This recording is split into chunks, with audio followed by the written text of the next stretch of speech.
Hello, welcome. It's so great to have you here. My name is Robert Love. I'm a neuroscientist. I specialize in helping people prevent Alzheimer's disease with science. I am not a medical doctor. Please talk with your medical doctor or a competent medical doctor before doing anything that affects your health. And I'm honored and delighted to be here with you. I came on an hour earlier than usual because I wanted to see people who couldn't make the later TikTok. And second, I kind of wanted to have my dinner with you.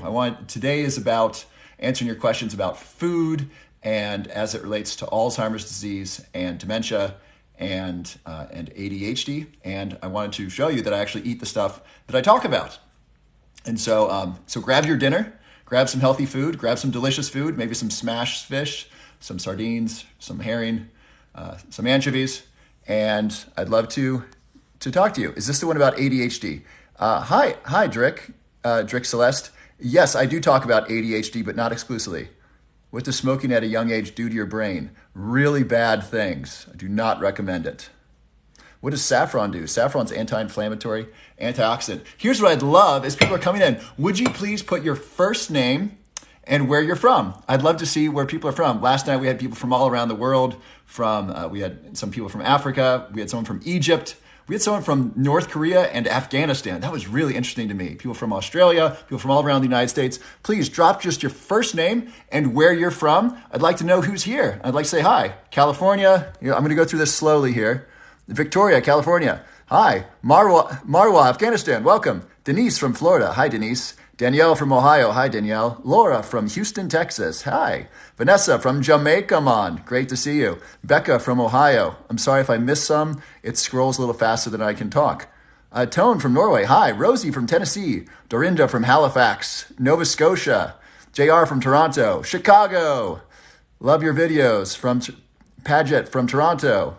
Hi, Robert. Maria from Rhode Island. Michelle from Louisiana. Janine from North Carolina, Puerto Rico, Kessia from Jacksonville, Tijuana, Josh from El Paso.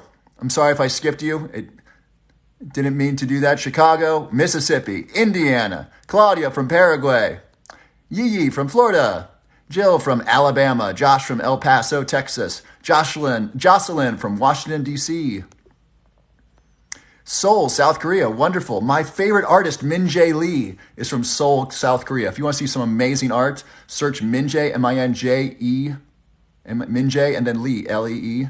My favorite painting is Gaia by Min Jae Lee. He's from Seoul, South Korea. Sue from Virginia. Letty from Houston, Texas. The Philippines. Wonderful. Boston, Massachusetts. Ola from Canada. Ola. Bob from Mars. Hi, Bob. It's quite the, at some point, we will have people talking to us from Mars. I don't know if I'm going to live to see it, but that'll be interesting. Janet from New York. Letty from Houston. Hi from Saba. I don't know where Saba is. This is so wonderful. Amy from Wisconsin. Amy from Frisco. Michiko from California. Kansas. Hey from Raleigh, North Carolina. Hairline. Yes, I have a receding hairline. That's for darn sure. Sunny from Iowa. Connecticut. This is so fun. Someone from Colorado. Leslie from Florida. Leslie's my sister's name. Hello from New York. Georgia. This is so wonderful as you're coming in. It's so great to have you. Matt from Washington State. Jersey. Texas. I used to live in Texas. I went to school in Texas. I'm going back there in a week. Aloha from Maui. Stockton, California. Dallas. This is so great. So here's what I'd like to do. There's so many people here, and I want to answer the questions that you want most, not what I necessarily want to talk about. So here's what we're going to do. I want you to submit a question. If you have a question about food and as it relates to Alzheimer's and ADHD, and then we're going to get to some questions about supplements and Alzheimer's and ADHD. So Cincinnati, Ohio. Hey, that's where I'm from. That's where I was born. So here's my request. Please write a question in the comments and include your first name. And then I'm going to read a couple of them, and then you're going to vote as to what you want to talk about. Make sense? So if you have a question, I'm taking questions now. And let me know what it is that you want to talk about. I'll look through them, and I'll give you an option, and then everyone will vote. Make sense? Sarah, depression supplements. So we're going to do food first. Letty, matcha. All right, so we got a question about matcha, the best way to drink it. And give me another question about food. Sardines for dementia. Okay. So Denise with sardines for dementia, and we got Letty, matcha, the best way to drink it. Okay, so please put in the chat right now, what do you want to talk about? Matcha or sardines? Let me know what you want to do the most.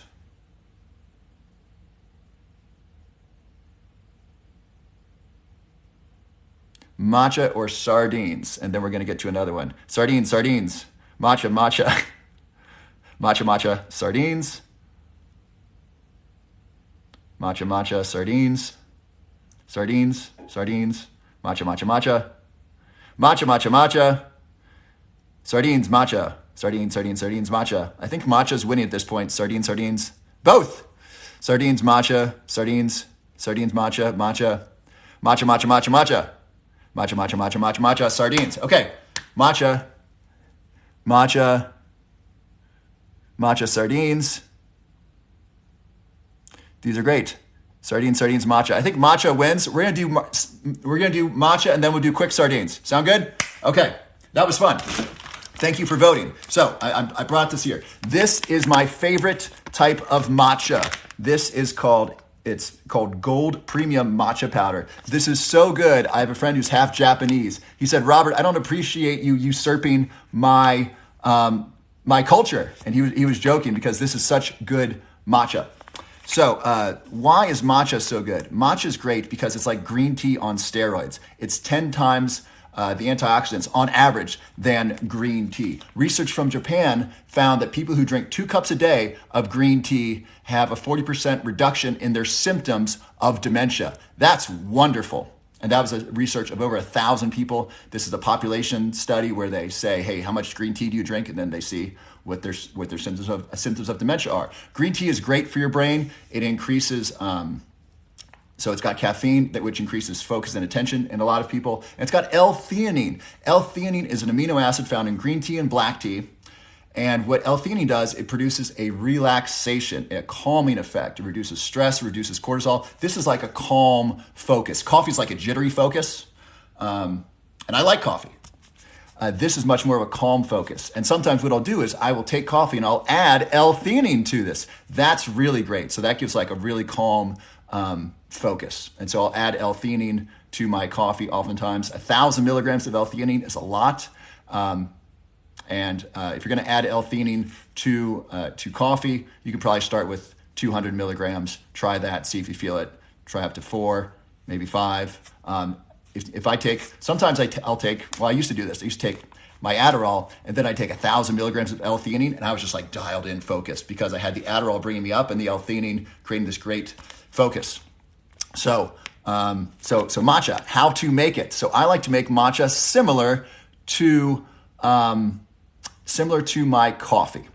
And so what I'll do is I'll add half tablespoon of matcha. I used to do a full tablespoon. It's too much. It's too hard on my stomach. I also used to actually try to add matcha to my coffee. So I'll make coffee and then scoop it into my coffee. That was too much. My stomach didn't like that. So you can try to go overboard, and it often doesn't work. So I will add half a tablespoon. Hopefully you're writing this down. Half a tablespoon of matcha with half a tablespoon of MCT oil, up to a full tablespoon of MCT oil. Did I bring my MCT oil?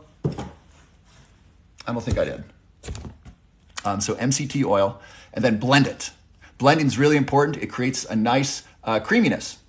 Next, I add a pinch of cinnamon, a pinch of ginger. Sometimes I'll add a pinch of a little bit of curcumin with some black pepper. That has a little bit more spice to it, and that sometimes I don't feel like having the spice, but I will often add ginger and Ceylon cinnamon, spelled C-E-Y-L-O-N, cinnamon. I've added up to maybe a 1/4 teaspoon of cinnamon. Too much, and it kind of gets a little bit grainy, and it doesn't emulsify well. And so that's what I'll have. And then for a bonus, I will add acacia powder, A-C-A-T-I-A, acacia powder. And I got this from Dave Asprey. I have some of his books right here. I just wanted to show you some of the books that have been really helpful to me that I'm interested in. And if you want, we can go over some of those later. So Dave Asprey talked about soluble fiber. Soluble fiber is fiber that dissolves in water, and it's often great food for our probiotics. It's a prebiotic. What is prebiotic? A prebiotic is basically food for, everyone see the bag? I want to hold this but not block the comments. So I can put it here. So a prebiotic is food for probiotics, your healthy gut bacteria. And so by having, by eating soluble fiber, not only is it filling for the stomach, it's also really good for your gut bacteria. So let's talk about fasting. People were talking about fasting. So you can stay in a fasted state if you don't spike your glucose or spike your protein. If you've been watching, would you please type the name into the chat for people who are asking?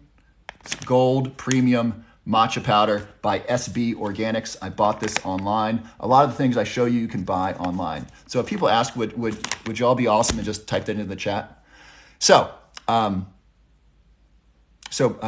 probiotics, healthy gut bacteria, fasting.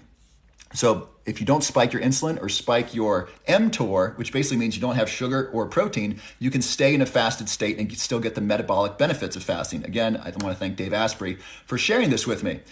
So you can have coffee and not break your fast. You can have tea and not break your fast. You can have matcha and not break your fast. You can have matcha with MCT oil and not break your fast. You can have matcha, coffee, or tea with some MCT oil and not break your fast. Interestingly, when I add MCT oil just to tea, that upsets my stomach. But matcha totally works great. Check what's best for you. And this is something common. What works for me may not work for you and may work slightly differently. So, I'm sorry, I'm seeing a lot of the same comment from minor major 7. If you keep posting the same thing, I'm just going to remove you from the chat. That's distracting and it's just not helpful for people. So it's great to have you here. You're welcome to participate, but please don't say the same thing over and over again in the chat. I'm just going to have to remove you because this is not helpful for people. Okay, so fasting, you can have coffee, tea, matcha, and you can add MCT oil to it. You can even add some grass-fed butter. You can add ghee. I'm not going to meet with anybody right now, but thank you for asking to join. You can have ghee. I like ghee, but it doesn't work well with my stomach with coffee. I'll add it to other things. So that's matcha. And then I'll add the acacia powder. Here's how to do it really well with fasting. This is a secret that I learned. This is a pro tip. So if you mix soluble fiber like acacia powder with insoluble fiber like plant material, like something real fibrous, like celery, it creates this kind of layer in the stomach that's really filling. And so I'll take a bite of celery and I'll chew that really well, and I'll have that with my morning matcha. That won't break my fast because celery has so few calories. Also have celery juice in the morning. That won't break my fast. And it's really, really great because that feels really filling. And then my gut bacteria also like the soluble and the insoluble fiber, and it's so much easier to fast. So those are my favorite things to do with matcha. So any questions about the matcha recipe, and then we'll move on. I'll hold this up here. So any thoughts on matcha before we move on to sardines? What do I think of intermittent fasting? It's great. I was just sharing some secrets on how to do that. The brand is out of stock. Get out of here. Really? That's what happened with the fish oil. That's so funny. I'm sorry. I don't know if I can share brands on my videos anymore because then they get sold out, and that's not helpful for anyone. What do I take with the celery? Take matcha or tea or coffee with some MCT oil and some acacia powder. What brand of acacia powder? Gosh, find some organic acacia powder. Any organic acacia powder will do. Maca. Yes, I like maca. I don't use it very much. I just don't, no good reason. You can try it, see if you like it. Get sponsored. Thank you. I ordered NMN. Good for you. I appreciate your content. Thank you, Created in Faith. What brand of MCT? I've shown it in a bunch of different videos. I'm sorry, I don't have it for you. Search on Amazon or search on your favorite search engine and search for organic MCT oil made from coconuts. That's the key. Generally speaking, you want organic stuff. It's really important. Okay, no other questions about matcha. Great, so we're gonna leave this. We're gonna get to sardines. Sardines are what I am eating once, so I ate some salad before we came on here. Yay, fireworks, love it. I ate some salad before we came on here because you don't want to see me chewing salad, but I can eat this much faster. and I'll show you what's in my sardines. I'll show you how I make my sardines, and then I'll show you the brands of sardines that I like. So my absolute favorite brand is this. This is from Costco. I'm not sponsored by any of these companies, I don't think. If I am, I will do my best to tell you, but I don't think I have any sponsors right now. I love Costco. They are great. I love to buy these on sale. When they buy them on sale, I just go nuts. These are $1 to $2 a can, which is really great. And then this other company, I'll buy this from other grocery stores. I know these aren't sardines, but they also make sardines. These are really good too, Blue Planet. The key with sardines, one of the reasons why these are so good in general is that sardines are really small, and so they have less time to accumulate mercury. It's called bioaccumulation. And so because they just basically, I think they eat algae, they eat small things. They don't live very long, so they can't accumulate mercury because they don't have much time, and they don't eat other fish. Where if you look at like a swordfish lives a long time, and a swordfish will eat other fish. I believe it will eat other fish. Shark will eat other fish. And then so the mercury bioaccumulates. It moves up the food chain. If you eat the bottom of the food chain, you're unlikely to get mercury. If you were to eat algae, that might be a good idea. That's not going to have as much mercury as something that eats the algae or something that eats the algae. Can you eat sardines every day? I believe so. I do. And I generally feel pretty good. The research from Dr. David Smith at Oxford. Who's seen the Dr. David Smith YouTube video? Blow up the chat if you've seen that video. If you go onto YouTube and search fish oil and B complex and Alzheimer's, it'll pop up. It's a great video. Who's seen that? Let me know if you've seen it. Me, excellent roller girl. It's so good. It's so good. It's so detailed. He's great. He's retiring. He's great. So he shares that one serving of fish a day is still beneficial. So you still get benefit from one serving of fish a day. So I do that, and I do fish oil, and I do B complex. According to Dr. David Smith from Oxford, if you take fish oil and a B complex, that reduces the risk of Alzheimer's by 30%. Why? Because you need both. You need the healthy omega-3s, you need the healthy fats from fish, and you need the B complex vitamin. If you're missing one of those, it's not as nearly as beneficial. It's like, if I were to say you need to eat broccoli to be healthy, that might be true. But not just broccoli. You probably need to eat some protein. You might, maybe some plant protein, maybe some hemp seeds, or maybe some protein from animals. You probably need some egg yolks for choline. So human bodies are complex. The brain is the most complex organ of the body. And so it needs multiple nutrients. So to be able to say, just do this and reduce your risk of Alzheimer's disease, there's multiple factors involved.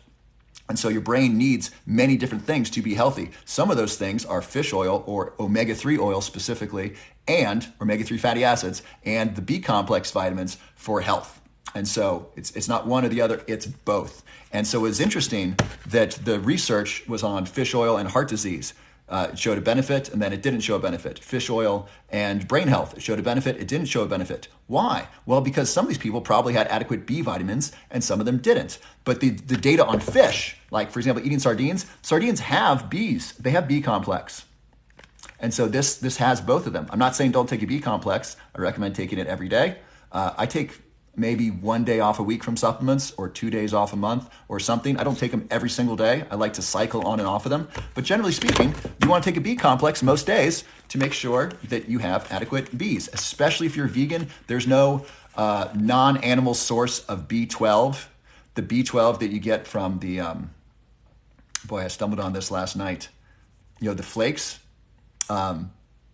those vegan flakes that people add that kind of taste like cheese, those are fortified with B12. So that's not like naturally occurring. So if you're vegan, please take a B supplement. Do I eat meat? Yes, I do. I like grass-fed beef. I like grass-fed bison. I eat a lot of fish.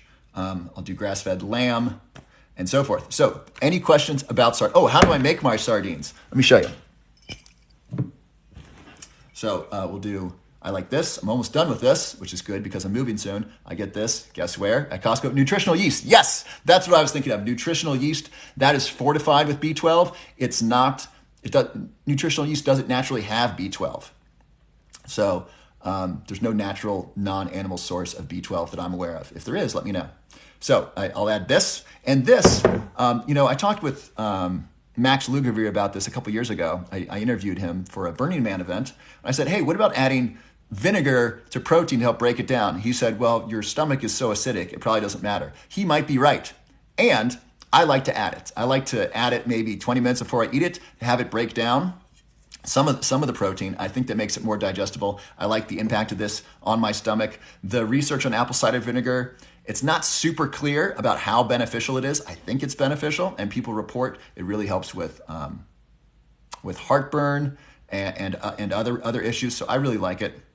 And then sometimes I'll add some olive oil to my sardines, and I'll actually just add the sardines. I'll open this up and pour the whole thing into a bowl and smash it up, add some apple cider vinegar. I used to add salt, but then it didn't feel good, so I don't add salt to it.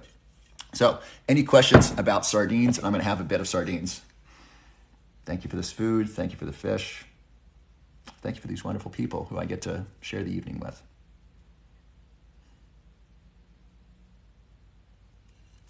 All right, questions about sardines. And then we're gonna move on. We'll do a question on supplements.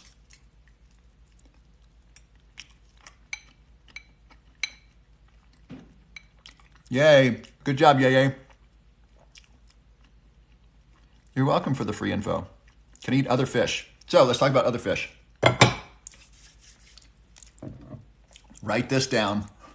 You might need to go fast. I got these yesterday. My dad turned me on to these. This is herring.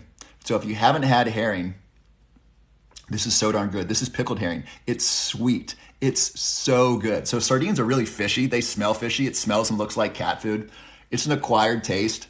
This is just gosh darn delicious. I got this at Whole Foods, and I gave it to a friend of mine who doesn't like sardines. She thought this was okay. I gave it to a little kid. He was just, my friend's son, he was over here. I think he's 6, and I gave him a piece. He said, I like it. And then 2 minutes later, he's like, I want some more. I'm like, man, I just got this, and it's halfway down. It's like halfway gone. But this little kid likes this. And I said, listen, this is really great for your brain. This is going to help you grow a big brain. And there's some research. I'm watching this documentary on the best diet for humans. And it says the amount of animal products we were eating, rich in omega-3s, that helped us grow a bigger brain. Think about it. Our brain's made of fat, ideally omega-3s. The more omega-3s we eat, the bigger our brains we can grow. And so I was telling this little boy, I was like, look, you want a big brain because you want women who are attracted to a man who's really smart. They're called sapiosexual. Blow up the chat if you are attracted to really smart people, if that's like a turn on for you. If you either like them as friends or you think they're sexy, really smart people, that's actually like a turn on for you. Let me know if that's you. It's called sapiosexual. Those are my favorite people because that's who I like to hang out with. I got a yes, laughing out loud, yes, check marks, yes, hell yes, me. Yes. Always yes. Super. You know what I'm talking about. These are people you have great conversations with. You learn from them. Yes. Love the Smarties. Yes, yes, yes. Definitely turn on. Oh, yeah. Yes, yes. Wave. Yes, yes, yes. All right. Absolutely. Totally, right? Smart people are the sexiest. They're fun. They're interesting. They have cool stuff to share with you. So I was telling this to a little boy, and his mom's like, that's right. Get him started on the smart women right away. Okay, so this herring, I got this from Whole Foods. You might want to go tomorrow. Let me know if it sells out. If you go and they're sold out of this herring, let me know. This is gosh darn delicious. So other fish you can have. There's the smash fish. If you know them, say them with me. We'll start with salmon. Salmon, mackerel, anchovies, sardines, and herring. You want wild caught salmon because you don't want the lice. Sometimes farm raised salmon can have lice. And you want Atlantic mackerel. You don't want king mackerel. So those are the 5 smash fish. Those are really, really good for your brain. These fish are low in mercury, high in omega-3s. That's what we're looking for in our fish. Low in mercury, high in omega-3s. These are general small fish. These are more sustainable than eating larger fish because they can grow quickly. This is good news. Remember the bee crisis? There was like a crisis of bees 2 years ago. We were really concerned about bees, and it was a really big deal. The reason is, I will repeat smash. The reason bees are was such a problem is because they pollinate so many crops. If all the bees were dead, humanity would cease to live because we're not able to pollinate all the crops. So bees, really, really important. I will repeat smash fish, I promise you. And then you can say it with me.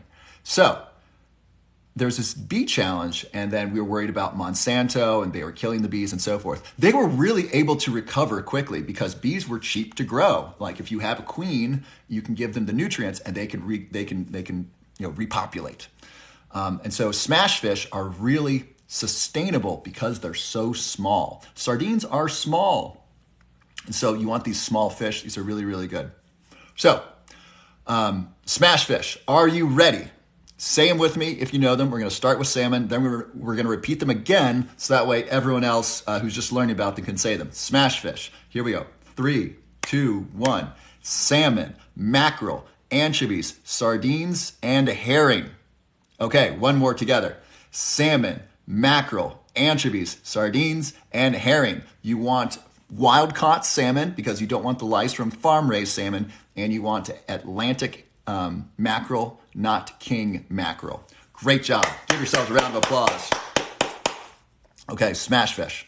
So that's what we got there. I'm going to take another bite. Let's take some more questions. So let's do a question on supplements. I'll look at 3 and I'll let you all vote. So I'll choose 3 and then I'll let you pick.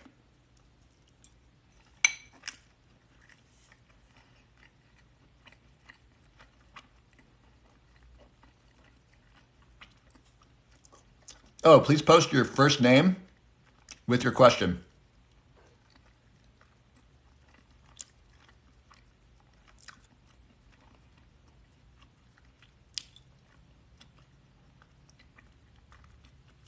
What am I eating? I'm eating sardines. I'm eating 2 cans of sardines. NMN and Resveratrol. That's one question. Carmen, thoughts on CMOS? Let's look at another one. Overdose on supplements. All right.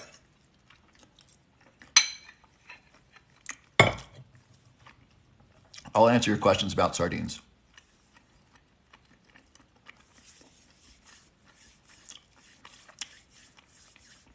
And vitamins before bed. Okay. So first, how often can you eat sardines? I eat these pretty much every day. I eat 1 to 2 tins of these a day, most days. Now, some people are worried about the cans. I haven't seen data to show that the cans are dangerous. I also have not seen data to show that aluminum is dangerous. I'm sure you've heard that aluminum is linked to Alzheimer's disease. I haven't seen that data. I've looked at research on dissections of brains of people who had Alzheimer's disease, and there was not increased aluminum. And so I haven't seen any compelling data to show aluminum's related to Alzheimer's disease. That being said, I reduce my exposure to aluminum. I don't use antiperspirant deodorant, for example. I think I eat 1 or 2 of these a day. I don't know if that's optimal. That's what my body wants. And do what's best for you. You might do better with 1 or 2 a week. Try to go for 3 times a week. That's really good. 3 times or more is great. Up to 1 a day is beneficial for your brain. More than that, so example, is eating 2 of these twice as good as 1? Probably not. 2 of them might be like 1.3 as good as 1, for example. All right, so here are the questions that we had. We had a question on, I kind of lost what we were doing here. Where can I find my credentials? Go to www.bettermemorysystem.com/research. Scroll to the bottom. You can read about my history and experience there.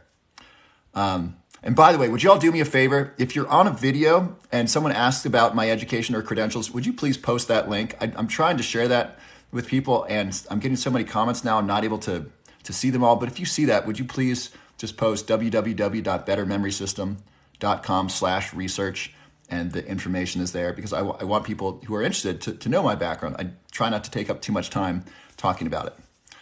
All right, so the questions about supplements. I'm sorry, I totally lost them. So write your questions and supplements. Please use your first name. And ideally, tell me where you're from, too. First name, where you're from, what your question is about supplements. We'll look at them. Oh, there's one about resveratrol and NMN. That was a good one.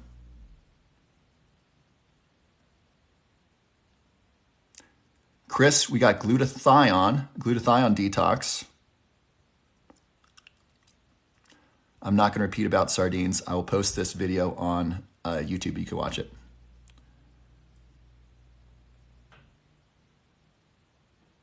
Atlantic Dulce, supplements for depression. Supplements for breakfast. What fish oil is best? I will answer that right now. All right, so if I show this to you, I think last time I heard that they're out. And so I'm sorry about that. I wish this were available for everyone. This is my favorite fish oil. This is by Natural Force. I'm not sponsored by them. I'm going to contact them and see if they sold a bunch like yesterday or 2 days ago when I posted that video. So you can search your favorite online store for this. And this tastes like vanilla cake. Dr. Andrew Huberman, who I really like, who's a neuroscientist from Stanford, he'll take 3 teaspoons a day. I do 1 to 2 a day, but whatever is best for your stomach. And I'll take this with a B vitamin not first thing in the morning, before my coffee. So this is my favorite fish oil. And I also eat fish every day. I love Andrew. Yeah, he's great, isn't he? Okay, so we got NMN and we got supplements for depression and then supplements in the morning. Okay, please vote. Please put which one you want. You want supplement, you want NMN and Resveratrol, which are longevity. You supplements in the morning and supplements for depression. France, depression. NMN, morning. Depression, NMN. Depression, Resveratrol. NMN. Longevity, NMN. This one's a runaway. Morning, Resveratrol. Morning, depression, morning. Morning, all. NMN, depression, NMN, depression, collagen. Collagen, please. That's not an option. Any of them. Thank you. NAC. It's not an option. You're not playing by the rules. Morning. Okay, I'm going to do NMN, and then if that goes quickly, NMN and Resveratrol. If that goes quickly, then we'll go to, we'll do the other ones quickly. Okay. So, do I have those here? Let me see what I got. I do. You're in luck.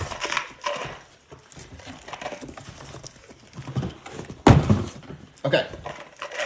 So, NMN and Resveratrol. Check out the research from Dr. David Sinclair from Harvard. He's got his own podcast. It's really good. He does a lot of interviews. He's this really sweet man. He's 50. He looks like he's 40. And he shared his longevity supplement regimen, which I've done my best to replicate in my life and what works with me. Here's what he takes, and here's what I take. He takes NMN, Resveratrol, and then he also takes metformin. I'll go through each of these. And then I take quercetin because I did some reading about this. And sometimes I'll take L-tyrosine. I'll share that. That's my little secret here that I've shared that no one else has caught on yet. So NMN stands for nicotinamide mononucleotide. This is a precursor to NAD. NAD is an energy source used throughout your body, similar to ATP. If you don't have NMN in about 30 seconds, you're dead. If you don't have NAD for about 30 seconds, you're dead. NAD is also used in the electron transport chain of ATP. So NMN is a precursor to NAD. NAD, not only is it an energy source, it also helps repair DNA. And it does that through SIRT1, Silent Information Regulator 1, SIRT1. So that's NMN. And NMN, it's a precursor. If you take a good kind, you'll feel energized. And it repairs DNA.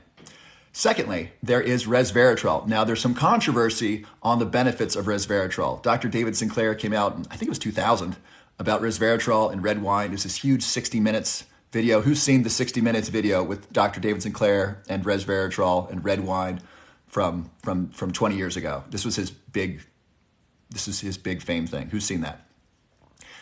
So that's when that first came out. And then someone came out, some of you have seen it. Yes, it was really good, right? And so some of them, some researchers tried to replicate his research and they couldn't replicate it. They said, hey, that doesn't really work. And then his reputation went down and he got really nervous and he thought, oh my gosh, this made my career. I hope this doesn't kill me. I hope this doesn't kill my career. And then he got it, definitely feeling more energy. Good. I'm glad you're feeling the NMN. So after that, they repeated the research. And others have found that resveratrol does, in fact, have a longevity anti-aging component to it. So my current understanding is, and this could change, the thing about science is that it changes. If someone says they know something absolutely, that's a red flag, because new science is coming in all the time, and sometimes it disproves what previously occurred. Who remembers when egg yolks were bad? Blow up the chat if you remember that when egg yolks were bad and saturated fat was bad. And it was all about low fat from the 80s. Who remembers that nutrition fad? Me. Oh, yeah, totally. Look at all these people. Absolutely. That was total garbage. It was untrue. It might have been true with their bad yolk propaganda. That's exactly what it was. I don't even know if they did scientific studies to show that egg yolks are bad. I think they just said, oh, fat's bad, egg yolks have fat, therefore eggs are bad. But we know from data today, we know from really good, clear data, someone who eats saturated fat like egg yolks, that does not increase, or cholesterol. Someone who eats something high in cholesterol, that does not increase serum cholesterol. That's not how it works. Also, when you eat fat, that doesn't necessarily increase your fat in your bloodstream. For example, those who take fish oil, that often decreases fat in the blood. It's called triglycerides. So fish oil, fat, decreases fat in the blood. Tell me how that works. And so that's what the science is. So this idea that fat's bad was false. And I don't know if it was even based on bad science. It might just have been propaganda, which is even worse, right? At least if you have data, you're making a claim on data. I don't know if they had data aside from eggs have cholesterol, therefore it increases cholesterol, which is not, that turned out not to be true. So resveratrol, my current understanding is that it is still associated with longevity. That's the current science. Now, here's what's interesting, and I had to watch a number of different David Sinclair podcasts to get this little bit. This is really cool.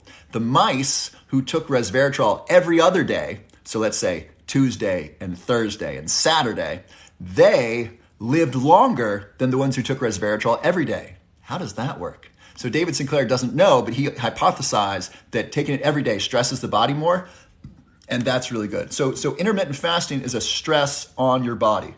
What it does, it tells you, it puts your body in survival mode. It says, hey, we don't have a ton of food right now. You got to be sharp mentally to look for food, right? And so who's done intermittent fasting and noticed that you have mental clarity when you don't eat in the morning? Like you're just mentally sharper, you have more energy. Who's noticed that from intermittent fasting, that you're just mentally sharper when you do intermittent fasting? Me.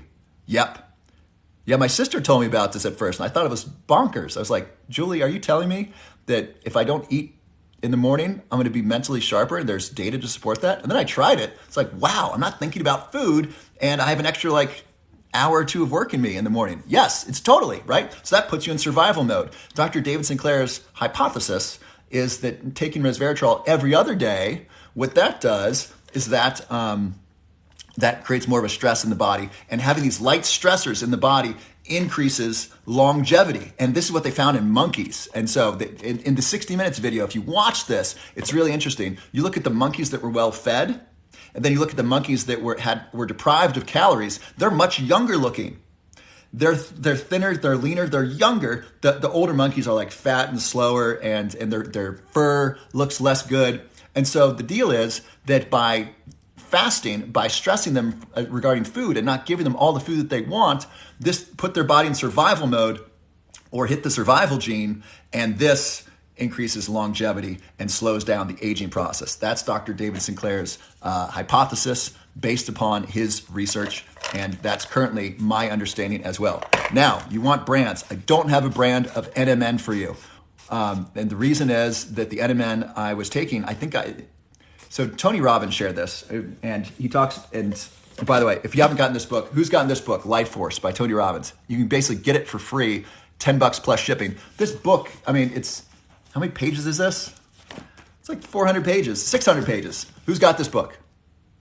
Life Force by Tony Robbins. You can get it for free. I think it's lifeforce.com. It's filled with the cutting edge science on neuroscience, longevity, optimal health, women's health. There's a whole chapter on women's health.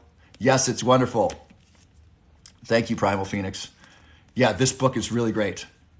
And so I'm not taking other live participants now, but thank you for asking. So this book is really, really good. I love Tony, did the firework twice. Good job.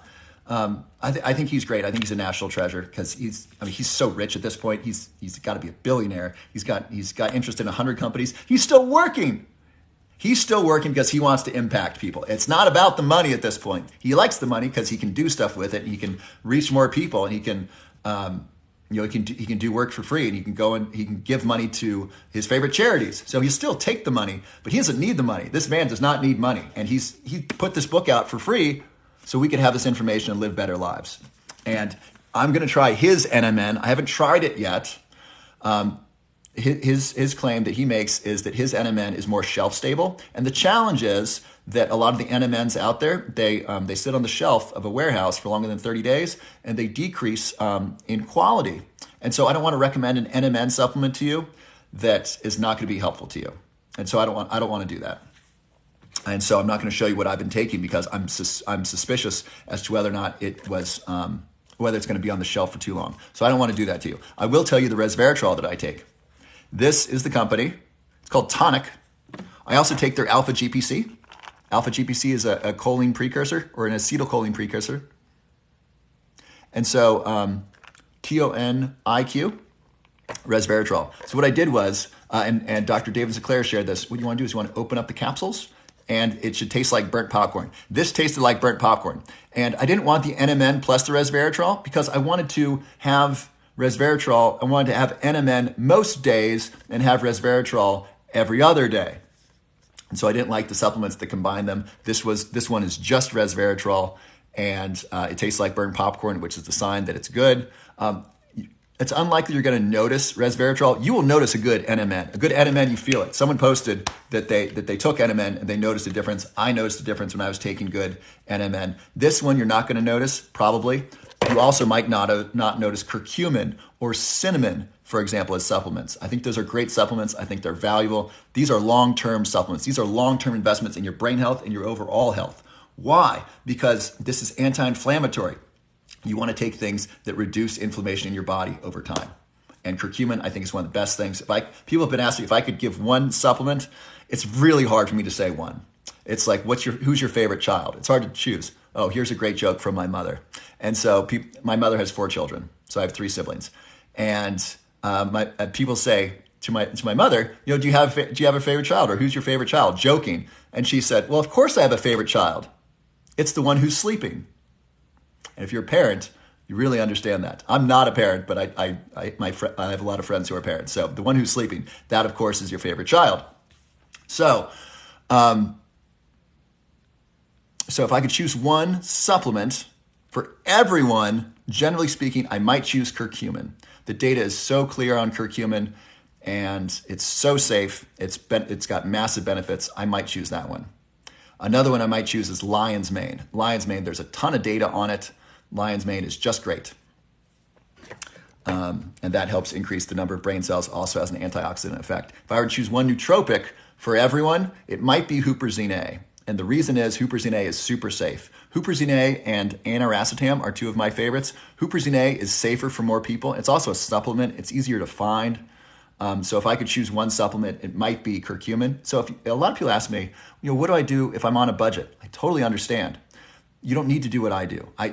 This is my job. This is what I do. I find healthy supplements, and I take them to have optimal health. And for me, it's worth it. If I take a supplement that costs me, let's say $50 a month, it's an expensive one.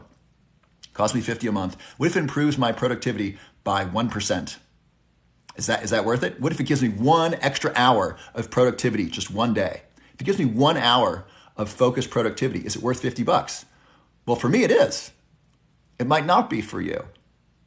And so that's often how I gauge this. If this is going to give me 1 hour of productivity, or if it's going to help me make one decision, it's worth the investment for me. And decisions are expensive. If a decision is not made in a good way because you're tired, your brain is starved for energy, or it doesn't have the right vitamins or something, that can be costly. And so I want to make sure my brain has optimal energy, optimal function, has the neurotransmitters and the raw materials it needs to function optimally. So that's NMN and resveratrol. Morning supplements. Okay, any more questions about NMN and resveratrol? And please put your name and where you're from. I love to see where you're from.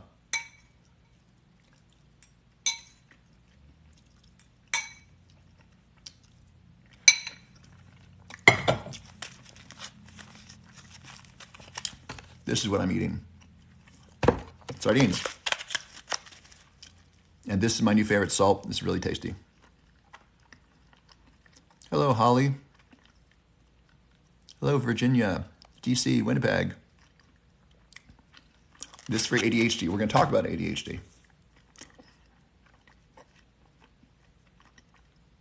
Hi, Jane. Ooh, someone from Ghana. Any questions about NMN? I love seeing where you're from. It's great. Denver. I'm in Boulder. Janine from Abilene. That's great. Janine from Abilene. Chicago, Texas.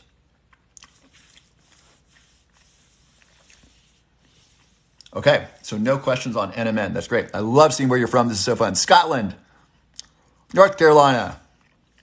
Lenny from Vegas. I used to live in Vegas. Ashley from Dallas. Turkey. Really? Turkey. I haven't visited Turkey. The Bay Area from California. Awesome. What is NMN? Nicotinamide mononucleotide. It's a longevity supplement. Brooklyn. What is NMN good for? Living longer and increasing your energy. Repairing your DNA. Okay, great. So let's talk about morning supplements quickly. Here's what I take first thing in the morning. Did I bring these?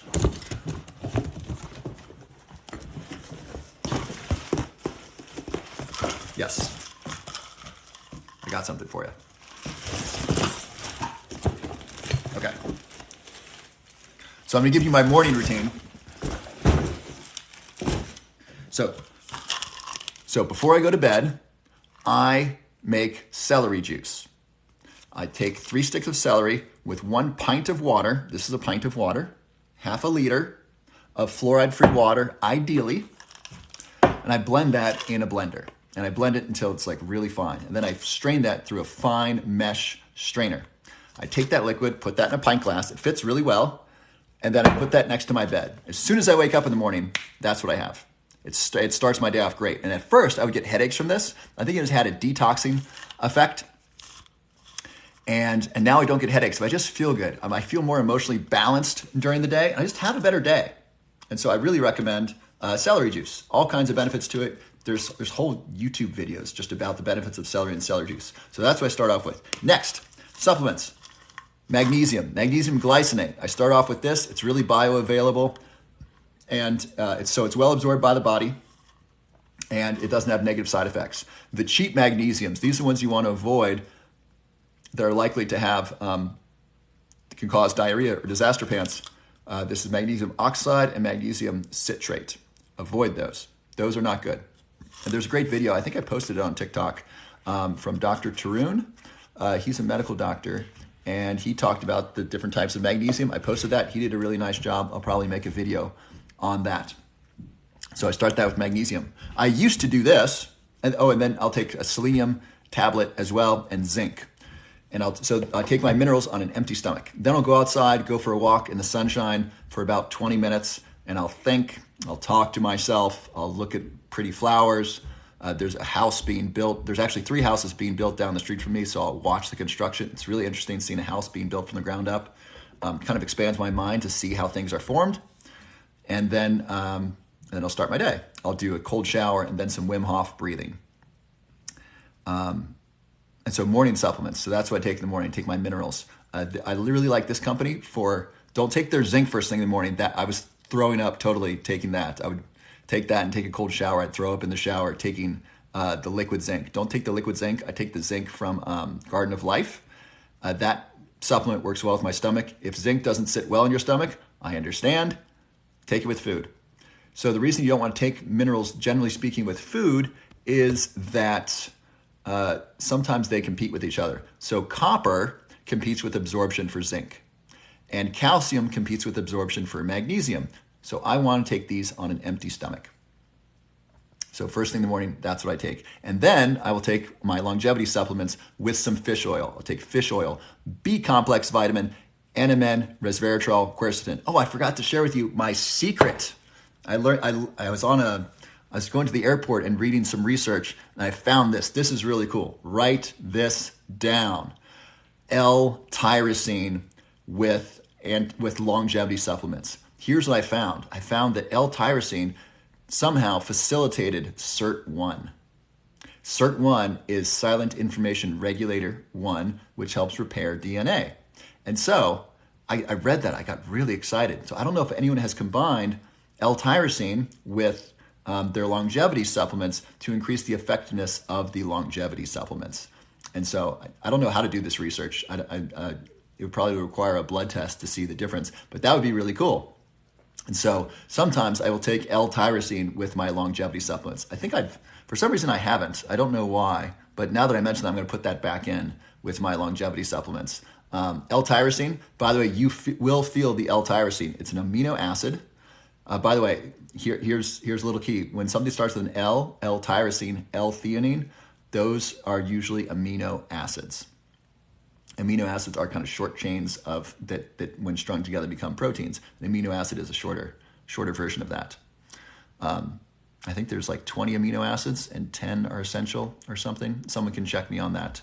I think there's like 20 different amino acids, and I think 10 of them are essential, meaning we can't make them in our body. We need to get them from outside. I think tryptophan or L-tryptophan is another amino acid. I think that one is essential. I think we need to get that from outside of our bodies.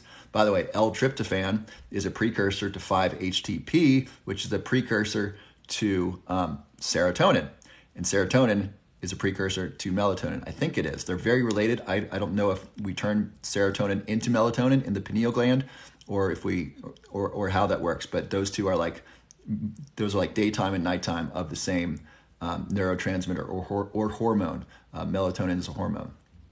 So those are the morning supplements. And then that's the secret hack. I don't know if this works because I'm just piecing together things that I've read in the literature. If L-tyrosine accelerates SIRT1 or dopamine receptors accelerate the activation of SIRT1, then L-tyrosine theoretically would accelerate that as well. All right. So that's morning supplements and that's NMN. Let's do a question on ADHD. So put in your questions on ADHD and I'll give you 3 choices and then we'll choose one. I'm going to try to shovel some more of these sardines into my mouth here as we talk. I thought I'd be able to eat more of these. I'm only like a third of the way done. All right, so here's the rule. To answer your question, I want your first name or a first name that I can refer to you, where you're from, and your question. I want it involving ADHD, please. Someone just put ADHD. Great. Thank you, Bodog. Yes, we will answer that. How much L-tyrosine? Most pills are 500 milligrams. I don't know what the right amount is. I don't even know if this works. I'm just piecing this together.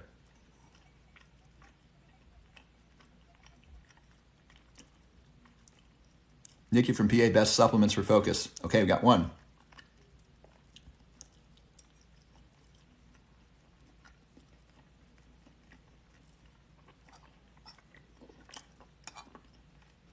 Methylene Blue. 13-year-old. Roxy Wellbutrin.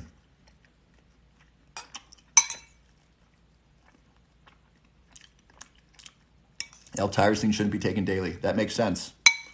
I don't take it daily. I don't recommend anything necessarily daily. You want to cycle on and off most things. What toothpaste do I use? That's not an ADHD question. Thoughts on Adderall? Thank you, Lauren. Vyvanse. Supplements with Vyvanse. Okay, so here's what we got. We got thoughts on Adderall, supplements for Vyvanse, children, and focus. Focus for ADHD, Vyvanse, Adderall, children. Let me know what you're interested in. And if you want bonus points, put your name and where you're from in your answer. I want to see if there's any trends of, does everyone from France want to learn about supplements? And everyone from Jersey want to learn about Adderall, for example. All right, focus, Adderall. Children, Adderall, children. Adderall, focus, Adderall, Adderall. Adderall, focus, Adderall. Children, focus, Adderall, children.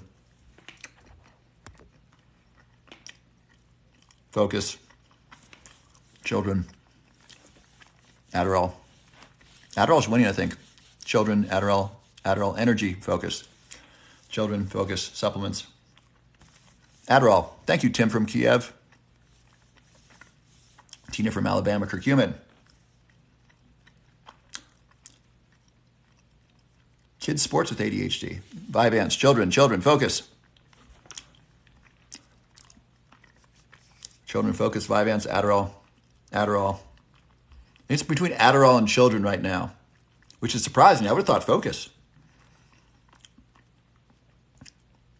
What's my question? My question is, what question do you want me to answer next? I can talk about Adderall, focus supplements for ADHD, or things regarding children and ADHD. Someone wants the Smurfs. The Smurfs are great. Adderall, focus, France. Focus, Adderall. Adderall was fun, but I like the healthier alternative. Children, are you married? No. Focus. Children, ADHD. Adderall. Focus, children. Children, focus. I think Adderall is still winning from before. Children. All right, we'll do Adderall, and then in that I will touch on children. And in talking about Adderall, I'll give you my favorite focus supplement. So I'm going to start with my thing that's going to touch all three. It is one of my favorite nootropics. It is called Aniracetam. Do I want to be married? At some point, yes. Aniracetam. I was getting Aniracetam in a powder years ago before this was very mainstream. I don't know if it's still not mainstream yet. So I would get this from Nootropics Depot. Unfortunately, about 4 months ago, Nootropics Depot stopped selling this. I don't know why. I think they got some pressure from some sort of regulatory agency saying, don't sell this. It's legal to sell. It's legal to buy. It's legal to have. I love you too, Brooke. But they got pressure. They're a big company, and I think a regulatory agency said, hey, you're a big company. We don't like you selling this. Please don't sell this.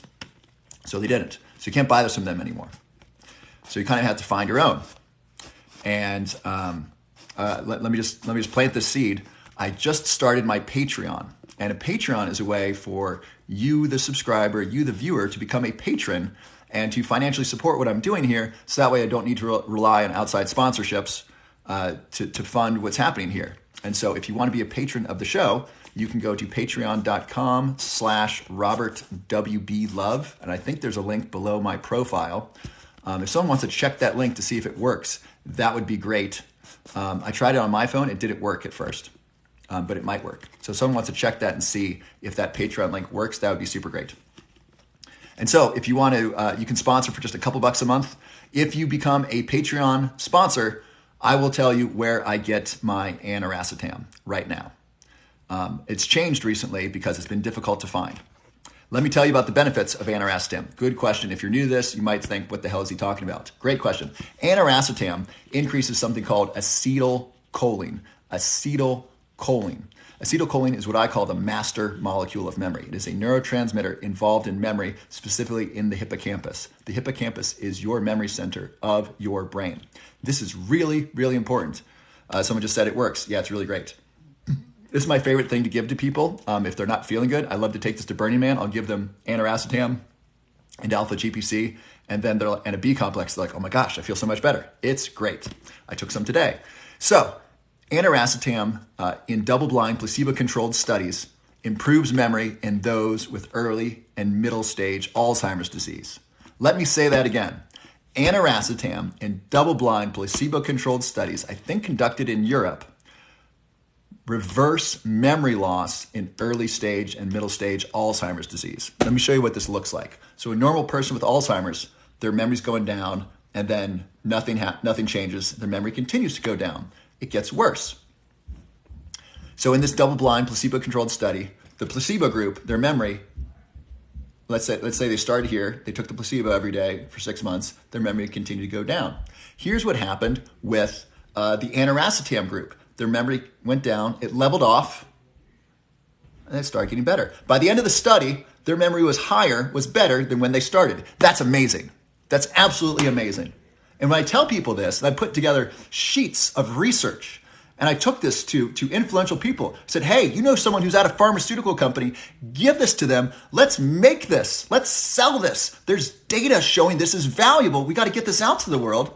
People kind of shrugged. They're like, that's not that great. I said, no, this is really great.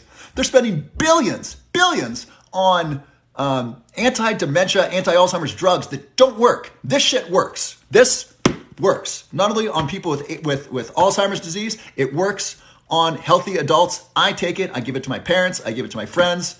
This stuff is awesome. And people and pharmaceutical companies aren't interested because you can't patent it. It's in the public domain. No one's interested. They won't do research on it. They won't share it. And the FDA and the FTC don't let you say. For example, I can't sell this and say reverses memory loss in double-blind placebo-controlled studies. I can't say that. The FTC will come down really hard. So I can't say that and sell it. I can say that to you as a researcher and say this is helpful. I can't say this is helpful. Here's the data. Go here and buy that. I can't do that. Well, I don't want to say I can't. If I do that, I could get in trouble with the FTC, the Federal Trade Commission. I could get in trouble with the FDA. People are going to get upset. But I can tell you the research is Aniracetam reduces memory loss in early stage Alzheimer's disease and double-blind placebo-controlled studies. Where to buy it? That's the thing. I can't tell you on the live stream because one, I'm a little concerned about telling people, and number two, the place is going to sell out if I tell 400 people and then I post it on YouTube. So you can find this. If you are committed to find this, you can find this. Search and then buy a couple and see which one works for you. It's generally safe for most people. You can take 500 to 1,500 milligrams a day and notice a difference. If you want, Patreon does working. Okay, great, thank you. So if you want to know where I buy mine, you can go to Patreon and become a Patreon sponsor for a couple bucks a month, or you can be a champion or a hero and sponsor for more a month, and you'll find out exactly where I get mine. Please don't tell everybody, because I don't want the store to run out. It's called Aniracetam, Aniracetam. How do you find it? You search on Google or you become a Patreon patron of mine, and then I will tell you where to get it. But I'm concerned about posting here because I don't want them to run out, and I don't want to say this is great and then go here to buy it. I'm concerned with that association.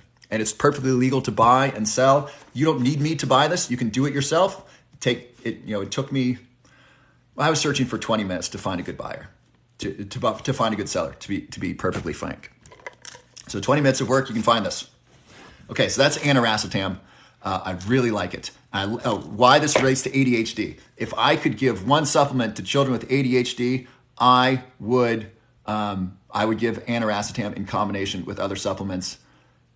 Maybe not to children, because I don't think children should be taking pharmaceuticals for memory and attention. That's my thought.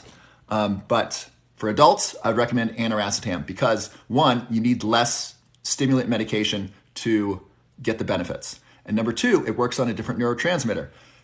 Adderall works on dopamine. It stimulates the release of dopamine and norepinephrine, and sometimes, and likely, epinephrine, also known as adrenaline. So, Aniracetam got me through college. Wow, good for you.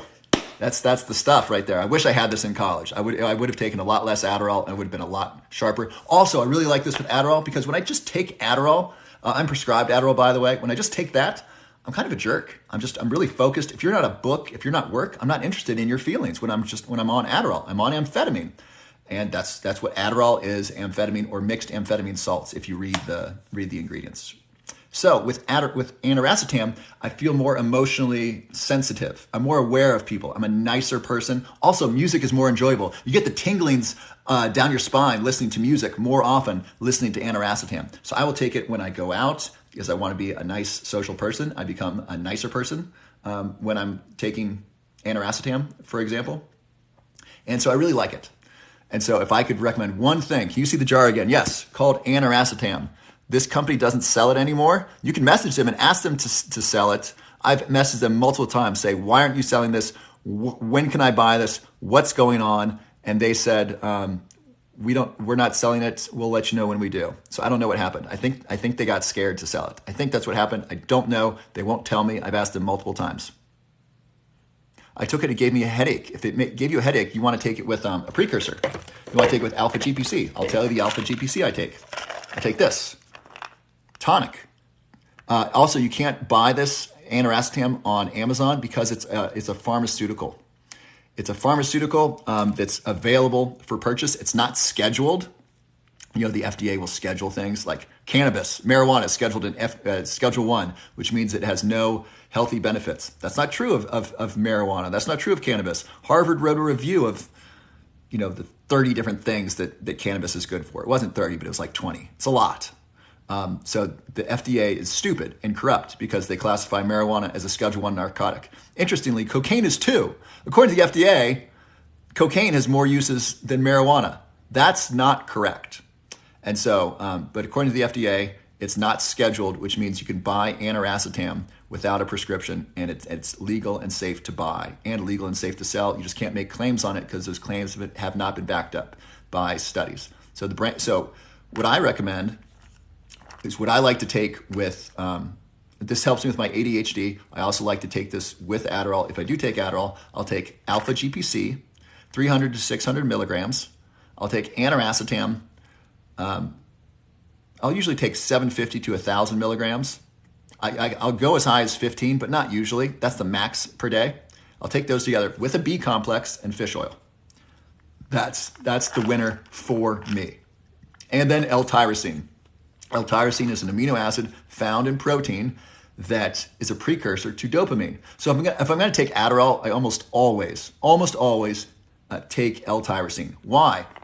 Because Adderall increases the amount of dopamine in my brain. I want a precursor to dopamine, so that way it's less taxing on my brain. And then I'll take it the next day to help my brain recover. So this reduces the side effects of Adderall, and it means you need less because your brain's able to make more dopamine and you get more of a benefit from it. So it really upsets me. It really fucking upsets me that psychiatrists and medical doctors will prescribe Adderall to children and not recommend L-tyrosine. Not either L-tyrosine first, it's an amino acid that's a lot safer than amphetamine, especially for children, or L-tyrosine in combination with that, plus a B vitamin. How many children are deficient in B vitamins? I don't know. I bet some, and I bet that B vitamin will help most of them. That B vitamin is safe, and it's effective, and it's good for their overall health. Adderall is going to decrease their hunger. And it teaches them to take a pill to solve problems rather than working over it. So I'm really upset. At the medical establishment. And the teachers that say, that 7-year-old, he won't sit still. He needs to be medicated. What the hell is that? 7 years old? He can't sit still? I don't sit still. I'm an adult. I'm 40 years old. I don't like sitting still. I have a standing desk. I'll do squats in the middle of the day, during the middle of my workday. I'm going to go for walks during the day. I don't sit still. And I'm healthy. So I don't want a 7-year-old sitting still. A 7-year-old that sits still is weird. Why would you sit still if you're 7? You want to play. You want to explore the physical world. So I'm really upset at people who prescribe amphetamines, especially to children and adults, that don't tell them L-tyrosine, first of all.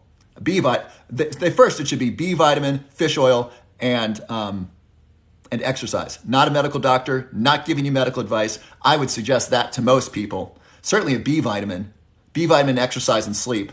That's a great idea. Improve your diet, work on your gut health, work on study skills. That makes so much more sense. Then L-tyrosine. Then maybe working with a private tutor, really these children should be outside exercising throughout the day. Every hour, that teacher should say, little Johnny, little Susie, go outside and run for 10 minutes and then come back in. That would make so much difference. Even better, little Johnny, little Susie, what did you just learn the last 50 minutes? Great. Yes, Columbus sailed the ocean blue, the Nina, the Pinta, the Santa Maria. Great. Go run for 10 minutes, come back, and then say, great, what else did you learn? And sit down. So every 50 minutes, review what you just learned in the last hour sitting in class. Go run for 10 minutes or go play outside and then come back. That would improve learning and memory so much. If all children did that, you don't need to have ADHD. All children, especially children with ADHD, exercise, getting outside, getting sunshine, these things improve focus, memory, and attention. They're free. In fact, they're more than free because then the teacher can take a break. These improve everything, and I don't think we're doing it. I don't know of a single school that's doing this. It makes so much sense, especially for children with ADHD. If I had a child with ADHD, you're tripping. I sure am. If I had a child with ADHD, I would say, teacher, if I put them in school, I probably wouldn't. I'd do something else. I'd say, teacher, I want my kid outside 10 minutes of every hour. Here's a prescription from their doctor that says, get little Johnny outside for 10 minutes every hour. Start there and see how much that improves his behavior at school. See how much that improves his ability to sit still and his memory. It's so important. It's so, so important. So that's my thought on children. Start with exercise. Get a prescription to be outside. I agree with all of it. Thank you, Constance. To be outside, to be in sunshine, to be exercising, to be a kid. Even in high school. High schoolers. Big Johnny or medium-sized Johnny. You don't like sitting in school. I agree. It's been 50 minutes. What did you learn? Great. You learned about the nucleus of the cell. Terrific. That's where the DNA is. Great. You learned about the mitochondria. That's the powerhouse of the cell. Great. Go run for 10 minutes, then come back, and then we'll review some more. That would improve things so, so much. In high school, middle school, lower school, in college. Tony Robbins, who's been to a Tony Robbins event? Blow this up if you've been to a Tony Robbins event. He has us standing up and clapping and jumping all throughout the time. That improves memory, focus, and attention. It also gives us a chance to review what we learned. It gives us a chance to embody it. It makes such a difference, and we're not doing it, and it's free. So that's my rant on ADHD and children and supplements for ADHD. Awesome. Thank you so much. If you like that, please join my Patreon so I don't need to be sponsored by Adderall companies. My Patreon's below my profile, and I'm just glad you're here. Breathe. Thank you, Einstein the cat. I'm surprised you're not Schrodinger's cat. Who knows Schrodinger's cat? You know, there's like a physics proof about Schrodinger and his cat. Or no, there's a box. There's a box about Schrodinger's cats, right?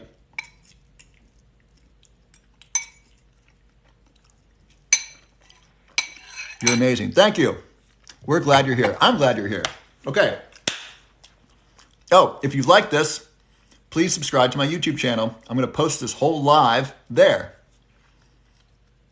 Go to my profile or go YouTube. I'm Robert WB Love or YouTube at Robert WB Love. You missed the rant. Subscribe to the YouTube. You can watch it for free. Subscribe there. I'm going to post long form content there. I'll do more interviews there. Already subscribed. Thank you, Ashley.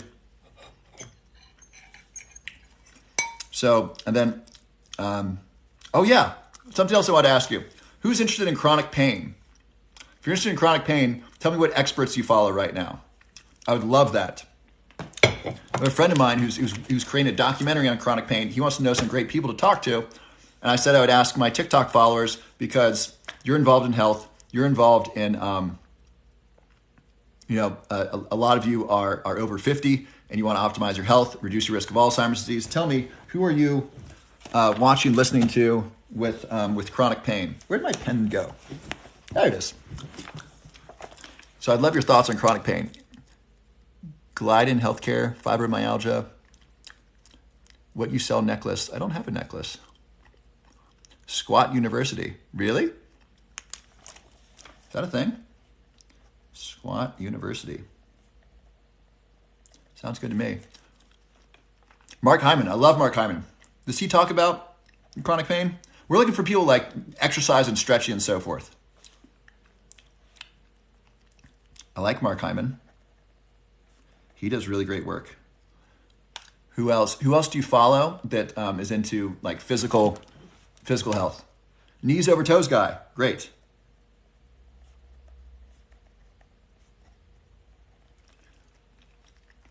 Mrs. Jim, MS Jim. John Barnes, myofascial release. Myofascial release. Or myofascial, excuse me. What's for dinner? Sardines. Please respond every day. I eat sardines most days. Move you. MOVEU. Thank you. Knees over toes guy. Frank Suarez and Dr. Berg. Frank Suarez. Dr. Berg. Great. This is a great list. Thank you so much. Wim Hof. Love Wim Hof. I do the Wim Hof. Annie Hopper. I don't know that. I don't know her. Thank you, Jennifer Russell, 74. A dear friend of mine is named Jennifer Russell. She's the head of my Burning Man camp, or one of the heads. She's wonderful. Dr. Feelgood, really? I like Dr. Berg. He's put out information for so long. He's been so helpful. I really like his stuff. I really like his stuff. Okay, great. So here, while you're giving suggestions, tomorrow I am recording a masterclass, and I'm really, really grateful. I'm working with someone who actually worked on the Stanley Cup. This is a really great filmmaker, a really great camera expert, and what I would love is your questions that I can answer in the masterclass. Excuse me. And so I have the topics. There's supplements, there's food, there's exercise, there's learning, there's the myths of Alzheimer's disease. Those are the basic outlines. Those are the basic structure. I'm going to have a bonus module on ADHD and a bonus module, I think, on nootropics, which are like Aniracetam and huperzine A and caffeine. If you have questions that you'd like me to address in the masterclass, please let me know. Fasting's a good one. What else? What other questions do you have for the that I can include? Where did I get my shirt? I think this is a bonus of something that I bought. Meditation. Vegan diet. Okay, vegan diet. Lion's mane. Definitely dressing lion's mane. Vitamins, ginger. Vascular dementia. Yep. Alkaline water. Autoimmune. Bone broth. Shilajit. Lion's mane. Alternative to PPI. Right. PPI, that's totally a thing. Testosterone, yes. TMG, NSDR. What to take with and without food. Supplements, how to take. How to take. Lymphatic system, peat moss, deep sleep. So sleep, definitely talking about sleep. Mushrooms, yeah, mushrooms are so great. Black seed oil, yes. The Bredesen protocol, yes. I love the Bredesen protocol. Inflammation, keto.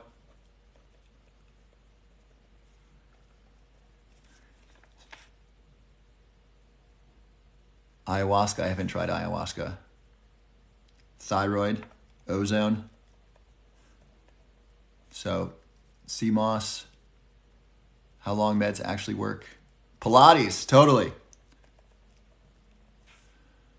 Turkey tail, red light therapy, vitamins, chronic inflammation, ketones as brain fuel. Yes, that's a big part of it. Hormones, diverticulitis, human design. I love human design. Water quality. Yeah, thank you. Hyperbaric oxygen therapy, HBOT. Yes. Sour sop. I don't know what sour sop is. Sarsaparilla, ketones, MSM. Red light, infrared, electrolytes. Heavy metals. Yep, that's a big part of it. Thank you. Melatonin, methylene blue. There's a lot of great questions. Chlorella. Yep, that's part of the heavy metal detox. Great. Vitamin D supplements. Yep. Hot sauna. Yep. Thank you. Sauna. Totally. Gut health. Yep, that's a big part of it.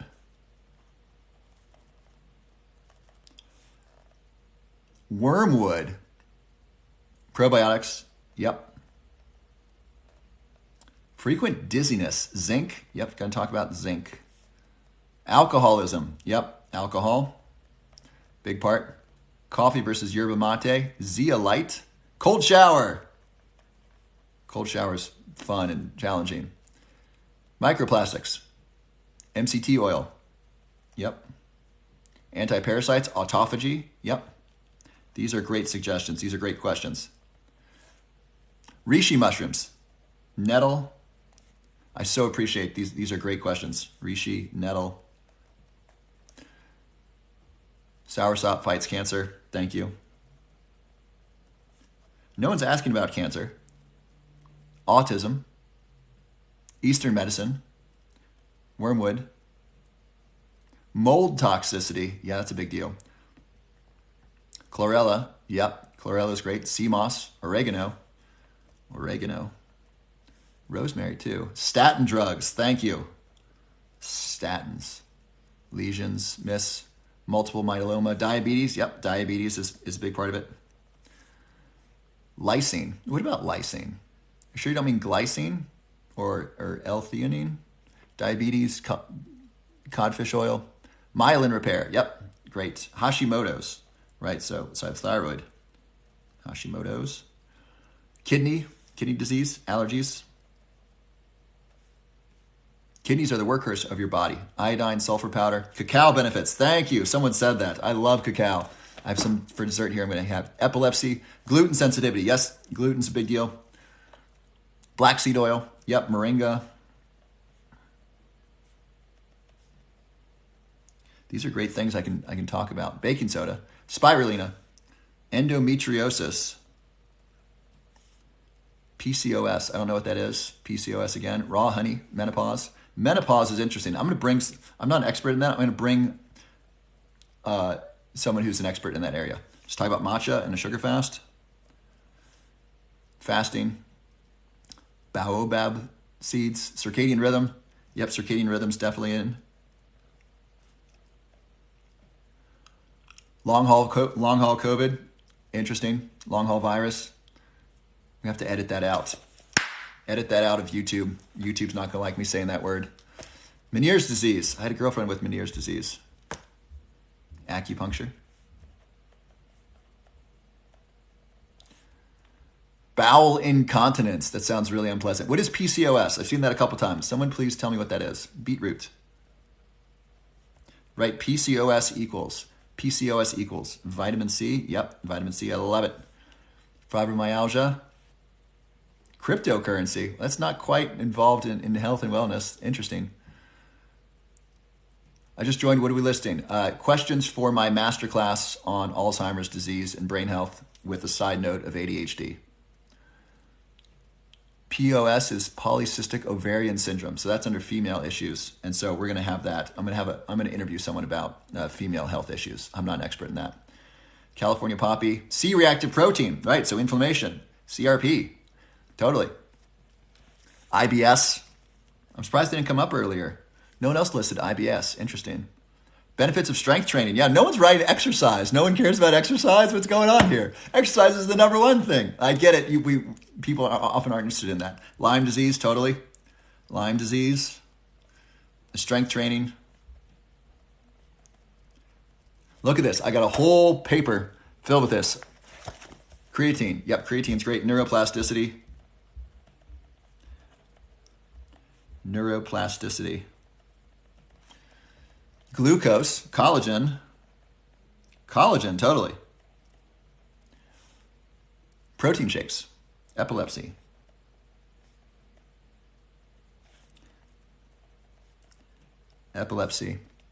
Copper, too much copper creates oxidative stress in the brain. Fluoride. I don't know if that's the same person, but I saw fluoride like 4 times in a row. Fluoride, great. It wasn't 4, but it was 2 and then 1. Addiction. Interesting. Lactose, dairy. I wonder if TikTok pairs those together, or if that's just syncretistic. Vegan omega-3. Yeah, algae oil or hemp seed. Vipassana. I haven't done a Vipassana. I cannot speak from experience. People who do it say it's great. Chronic fatigue.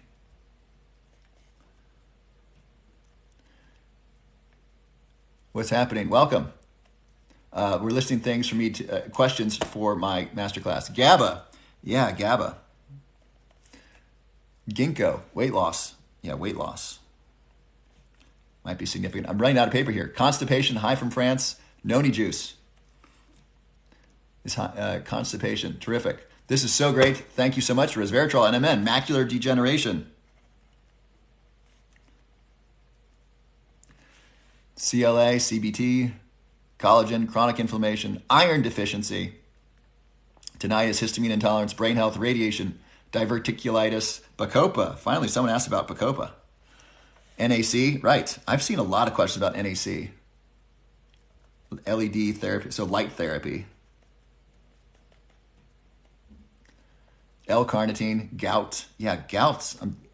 It's a disease of kind of overnutrition. It's interesting. Ozone therapy, yeah. Psyllium husk, great for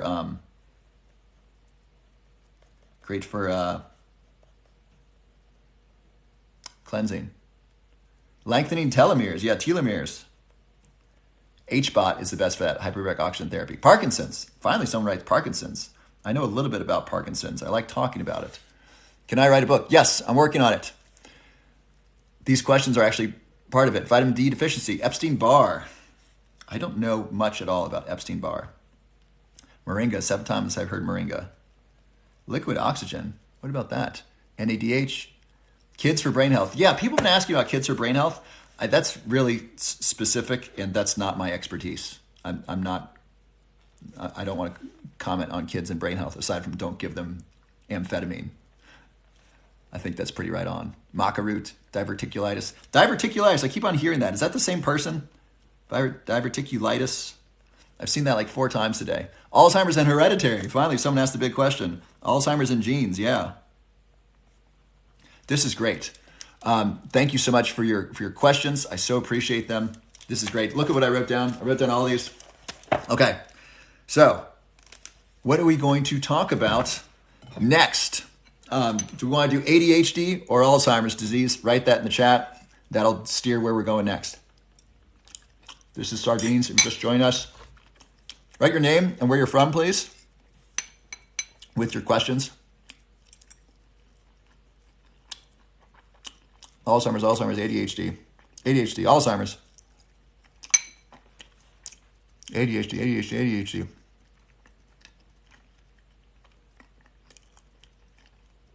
Alzheimer's, ADHD, ADD, Alzheimer's, ADD. Alzheimer's, ADD, Alzheimer's, ADHD, ADD, Alzheimer's, ADD, Alzheimer's. Heart palpitations. Harmony, we're not talking about heart palpitations. Gluten intolerance, Alzheimer's,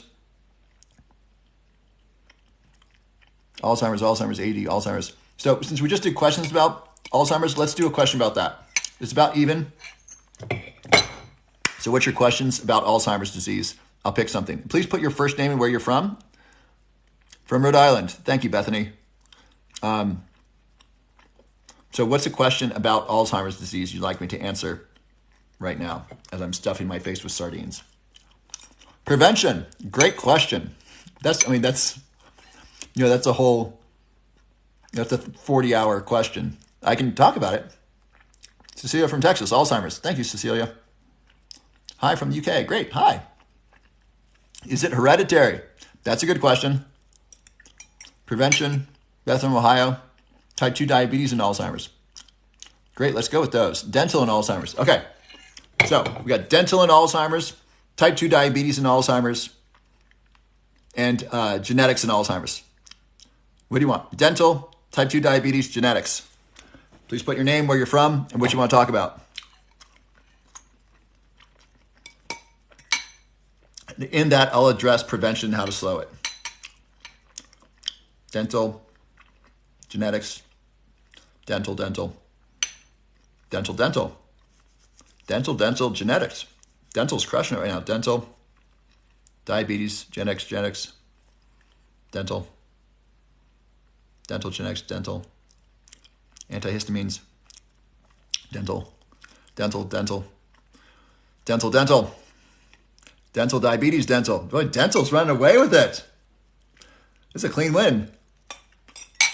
Genetics, dental.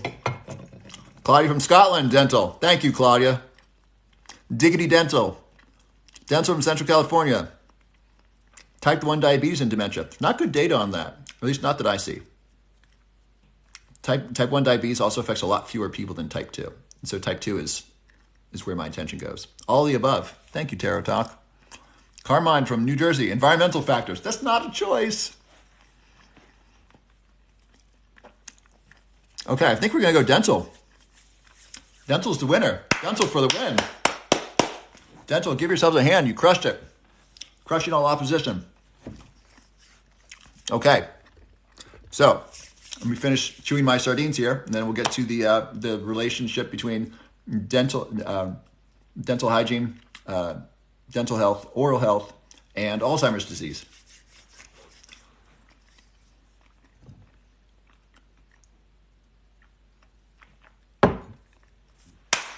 Okay, so this is from Dr. Dale Bredesen. Do I have his book here?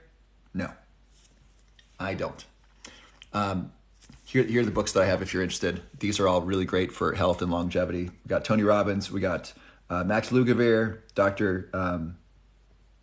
Stephen Gundry, Dave Asprey, a couple books. I highly recommend all those books to learn about health.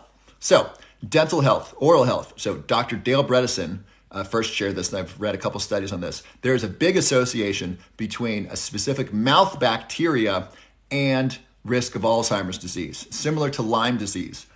So Lyme disease is associated with increased risk of Alzheimer's disease. You want to handle your Lyme disease if you have it. If you don't know, get tested. Alzheimer's disease is associated with inflammation. Say it with me. Alzheimer's disease is associated with inflammation. If you have high inflammation, that increases the risk of Alzheimer's disease. This link is so solid that in long-term studies and longitudinal studies where they follow people for decades, people's levels of inflammation at age 40 predict their risk of Alzheimer's disease at age 70. It's that powerful. These diseases do a variety of things. One of them is thought to be inflammation, and that's particularly true with a certain type of mouth bacteria. It is called P. gingivalis. P. gingivalis. And P. gingivalis, as you might think, is associated with gingivitis, which is gum swelling. And P. gingivalis is an inflammatory bacteria. And what it does is it not only creates inflammation in the mouth, but somehow this gets to the brain. I don't know if that's through the gut and up the vagus nerve or through the sinuses. Or I don't know how it gets to the brain, but what's in your mouth can get to your brain. And interestingly, this is the association with oral health and heart disease. Who remembers the data? Just blow up the chat right now. Say yes or I remember. If you remember all the research about oral health and oral decay and cavities and how that was associated with heart health. Blow up the chat if you totally remember that. And so yes, Sarah Lynn, yes. Penny Brackett, yes. Laura Lynn, yes. And so it was really interesting. Paige, yes. Heart health, yes. I remember. It was a really big deal. But they couldn't explain it. And here's the explanation. So certain healthy bacteria in your mouth help increase something called nitric oxide. Nitric oxide is actually related to Viagra. Viagra works on nitric oxide pathways. It's a vasodilator. So if this is your blood vessel, a vasoconstrictor like coffee contracts your blood vessels and increases blood pressure. A vasodilator expands your blood vessels. And so it reduces blood pressure because there's more, it can handle more volume. Healthy bacteria in your mouth help break down foods to help make nitric oxide in your body. So beets are an example. Beets are rich, and I think it's not nitrous oxide. I forget all the steps in it, but basically NO is nitric oxide, and that's what helps relax our blood vessels. Healthy bacteria help break down our food so we can more easily make nitric oxide. So if you have poor oral health and less of these healthy bacteria, you're not going to make as much nitric oxide, and therefore you're not going to have you're going to have higher blood pressure because you're not going to be able to relax your blood vessels as much. Does that make sense? Let me know if that makes sense. So mouth bacteria break down food to create heart healthy nitric oxide, and that reduces blood pressure and is healthier for your brain and healthier for your body, healthier for your heart. All of that happens with healthy mouth bacteria. So that's a really strong association between mouth health, oral health, mouth bacteria, and heart health. Make sense? Really cool, right? So it makes sense that oral health could be related to brain health. And this is what we find with P. gingivalis.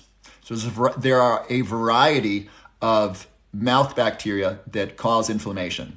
P. gingivalis is the biggest suspect. There are a number of them. I don't know all of them. P. gingivalis is the number one, and you want to get tested for these. And when you get tested for these, you can go to a dentist and ask to get tested. They'll do a mouth swab, or they'll send you to somebody. You're not just testing for the presence of P. gingivalis. You're testing for the amount. So we all have some of it. And I got this from a dental friend of mine, Dr. Ellie Phillips. She's got a xylitol mint called Zellies, which is it's a mint that's healthy for your teeth. And so this is the relationship between mouth health and brain health. If you don't have healthy mouth bacteria, you're not going to have the things your heart needs to have healthy heart health, specifically breaking down foods to nitric oxide. And you have inflammation here somehow gets into the brain. Either the inflammation kind of spreads to the body, or the bacteria travels from here, maybe through the gut, maybe through the sinus. I don't know the pathway, but it gets here. There's a very strong association. If it's in here, it can get up here. So that's the relationship between dental health, oral health, and the risk of Alzheimer's disease, and it's through inflammation. Make sense? Great. So I'm getting a lot of questions about oil pulling. Oil pulling is helpful. Oil pulling is a great natural way to do it. I tried oil pulling, and my teeth became translucent. You know translucent? It's like you can kind of see through them. So they got my teeth looked less good, and they looked more fragile, and I became concerned, and I stopped doing it. Yeah, don't do mouth. So that's the thing. So mouthwash is really interesting. So here's what to do. If you have P. gingivalis in a level that's high, you want to go with a dental professional who knows what they're doing, who's competent in this, and follow their directions. It might be rinsing with hydrogen peroxide to kill everything. It might be doing oil pulling. It might be eating certain foods. I don't know what it is, but you want to work with a professional who specializes in this if you have P. gingivalis. Here's what I was doing: hydrogen peroxide mixed with Listerine as my mouthwash. The problem with this is that this kills the healthy bacteria. If you rinse with mouthwash twice a day, the research shows that reduces the healthy bacteria, and that that increases the risk of heart disease because it reduces the amount of nitric oxide your body makes. Make sense? So if you rinse with Listerine, which is an antiseptic, or hydrogen peroxide, which is a big time antiseptic, that kills the healthy bacteria as well, and you don't want to do that. So it's this fine balancing act. There's not a clear answer to this. I wish I knew what mouthwash was best. I wish I knew the best way to do this. The safest way is to do oil pulling, especially if you like that. If you like oil pulling, that's a really good thing to do. So you can do that, and keep aware if your teeth become translucent. If you if you can see through them, be aware of that. Otherwise, give that a shot. That's really good for your mouth health. So that's worth a try. Secondly, reduce the amount of sugar you eat. Bacteria in your mouth eat sugar, and then they excrete an acid. That acid eats through your tooth, and that causes tooth decay. So that's why sugar is related to cavities. So you don't want that. I don't think you want that. So eat less sugar. That's really important. So that's the oral health relationship. Any questions about that? By the way, please teach this to someone tomorrow. I want you to teach this to somebody. Am I single? Yes, I am.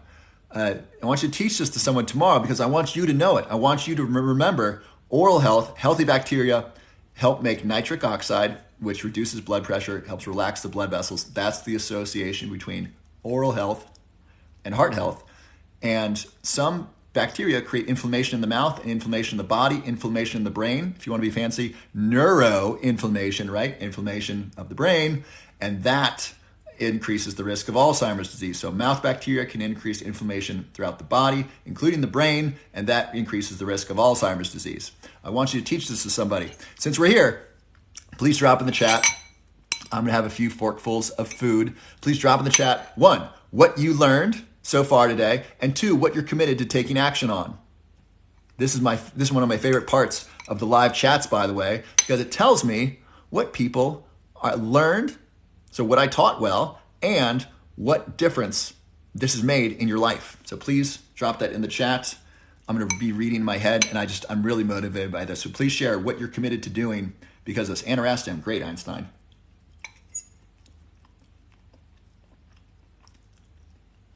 Healthy teeth and gums. Thank you, Plungia. There's hope. Yes, there is. Reducing sugar. Coconut oil pulling, great. What's my Patreon address? I think it's Robert WB Love, or there's a link below my profile. Oil pulling, diet, ticks, and children. I don't know, Moonlight. Probably go organic and really clean and reduce gluten and other things and see if that helps. Eating more kimchi, great. Celery juice in the morning, excellent. Very inspirational, thank you so much. Robert Love, I love you, I love you too. Becoming a neurobiologist, great. What am I eating? I'm eating sardines. These dealies from Costco, they're great. Thank you, welcome. Learn to eat mouth healthy, yes. Avoid insomnia, avoid dementia, yes. Bowl of sardines, yes indeed. Vegan diet, thoughts on vegan diet? OMG, OMG, OMG. Definitely no sugar. Good work, Maria. Less sugar. Natural too? Yes, generally speaking. Your bacteria in your mouth will still eat natural sugar. You're very passionate. I sure am, Gypsy Nurse. Celery juice benefits, please. It's good for your gut bacteria. And there's a dozen benefits of it. Okay, great. Thank you for sharing what you're up to. Aniracetam, they're sold out. How are they sold out? I didn't share the link. Are they sold out from my Patreon already? No way. If you sign up for my Patreon today and just try to buy Aniracetam, tell me, are they sold out? If they're sold out, I got to talk to this company. Because that's not cool. I can't promise that to you and then have you not buy it. So I'm going to answer some more questions. If you recently signed, yes, they are, really? Are you serious? Did we really just sell out of this company? I'm really sorry about that. I just checked today. They said the maximum you could buy is 10. Did a bunch of people just buy 10? When am I writing a book? I'm working on it right now. What I do in the masterclass is going to be the basis for the book. So people who sign up for Patreon, they've already sold out of Aniracetam on that site. Is that true? I'm sorry to keep asking. I just want to confirm that. I'm really sorry about that. This is why I don't say it on the channel, because I'm concerned this will happen. They might have had low inventory. They might have. Okay, so it seems like that happened. I'm really sorry. I didn't know that was going to happen. I don't want that to happen. I really wanted you to be able to buy Aniracetam like today. This is why I don't share that resource, because I'm really concerned. I'm so good looking. Thank you. What state do we live in? Colorado, soon to be Florida. What is Aniracetam? I went into that for a while. Please watch the replay on YouTube. If you like, please subscribe to the YouTube station. You can get all this for free. I'm going to post this pretty much unedited. And so you can get everything there for free, and you can watch this, you can listen to it. And I hope that's helpful. What part of Florida? Miami. Miami Beach specifically. Literally too much traffic. I got kicked out. You got kicked off the website? Sold out? I'm really sorry. I'm entertained, but I'm really sorry. I really wanted you to be able to buy Aniracetam. Shit. Okay.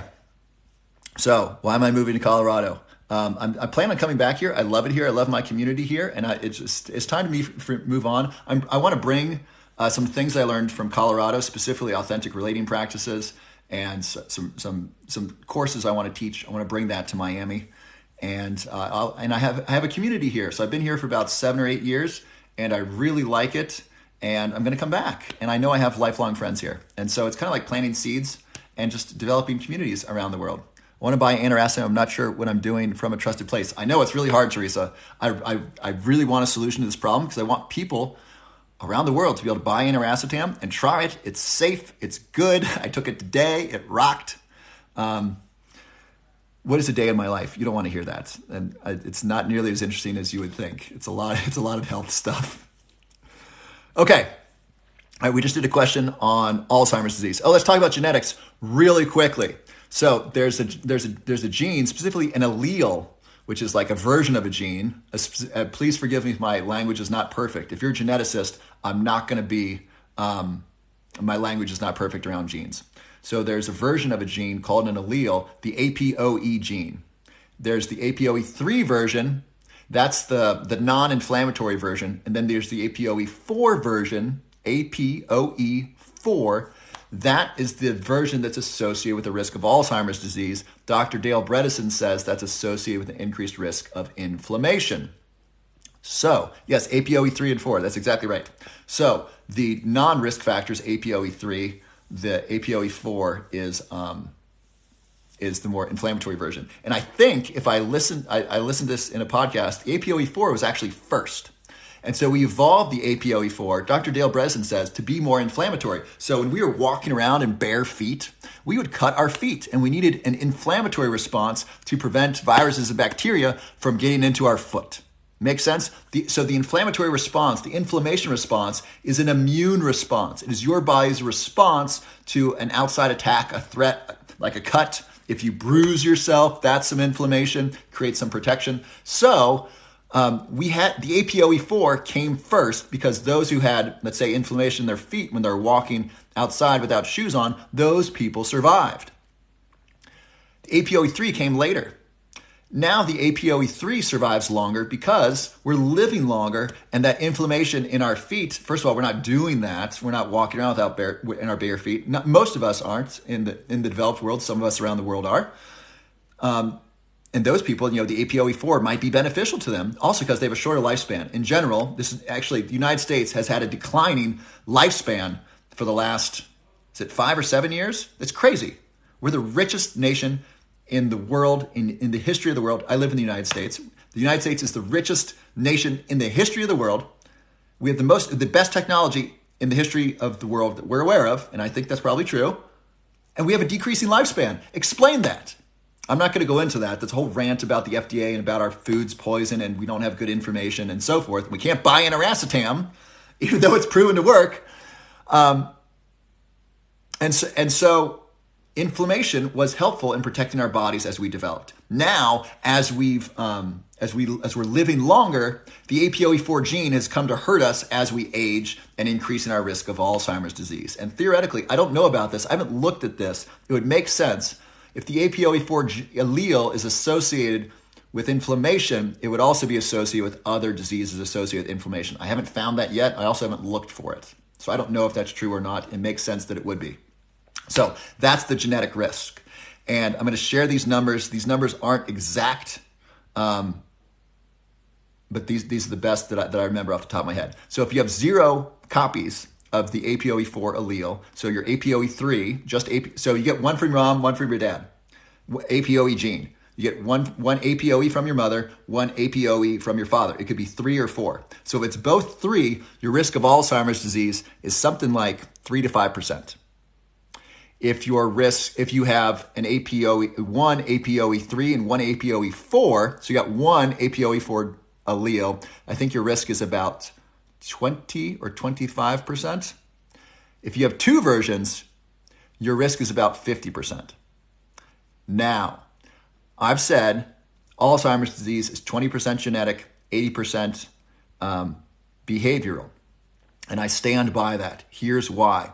Dr. Dale Bredesen, with his protocol, he's helped people with double ApoE4. These people have a significant risk of Alzheimer's disease genetically, and they have a significant risk of early onset Alzheimer's because of their severe risk genetically. These people have not only prevented Alzheimer's, a lot of them have, they've actually reversed the memory loss associated with early stage Alzheimer's disease. That's a big damn deal.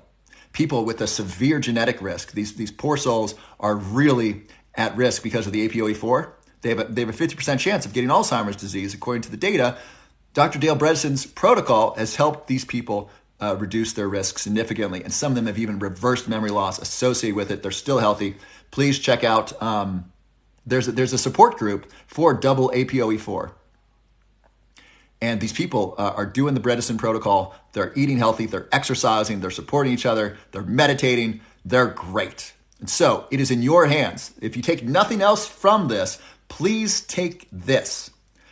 Your choices, your behaviors, those have a tremendous impact on your risk of Alzheimer's disease, much more so than genetics. This is even true if you have double ApoE4.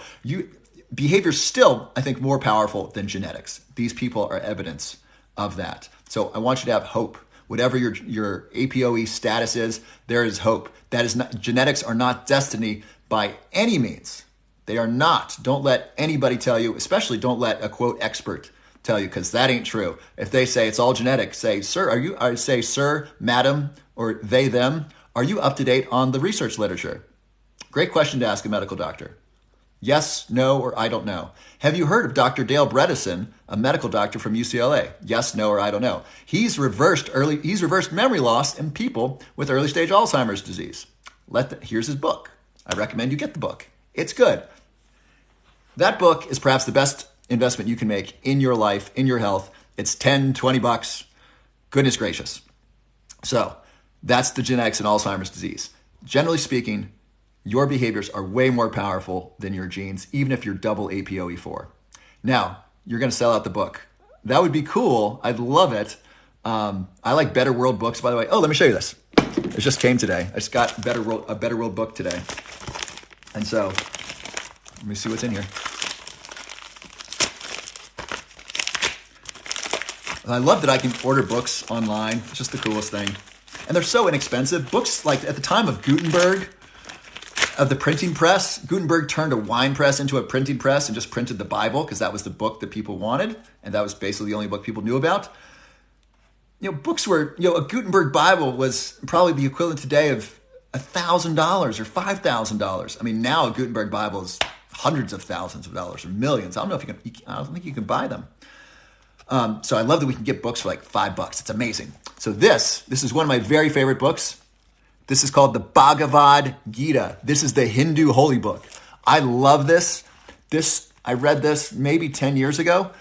This I had by my bedside. I would read this nightly for a long period of time. There was a time when I was living in my car when I first moved to Boulder. My girlfriend broke up with me. I moved in with her and I had to move out, and I was sleeping in my car and sometimes in the mountains and on friends' couches. I brought this with me in my backpack and I would read this. It's so good. This is like the Bible on steroids. Who knows about this one? Who knows about the Bhagavad Gita? Blow up the chat if you're a fan of the Bhagavad Gita. This thing is so powerful. You just turn to any page and it's just massively valuable. It's just terrific. Further reading. I want further reading. Give me a quote.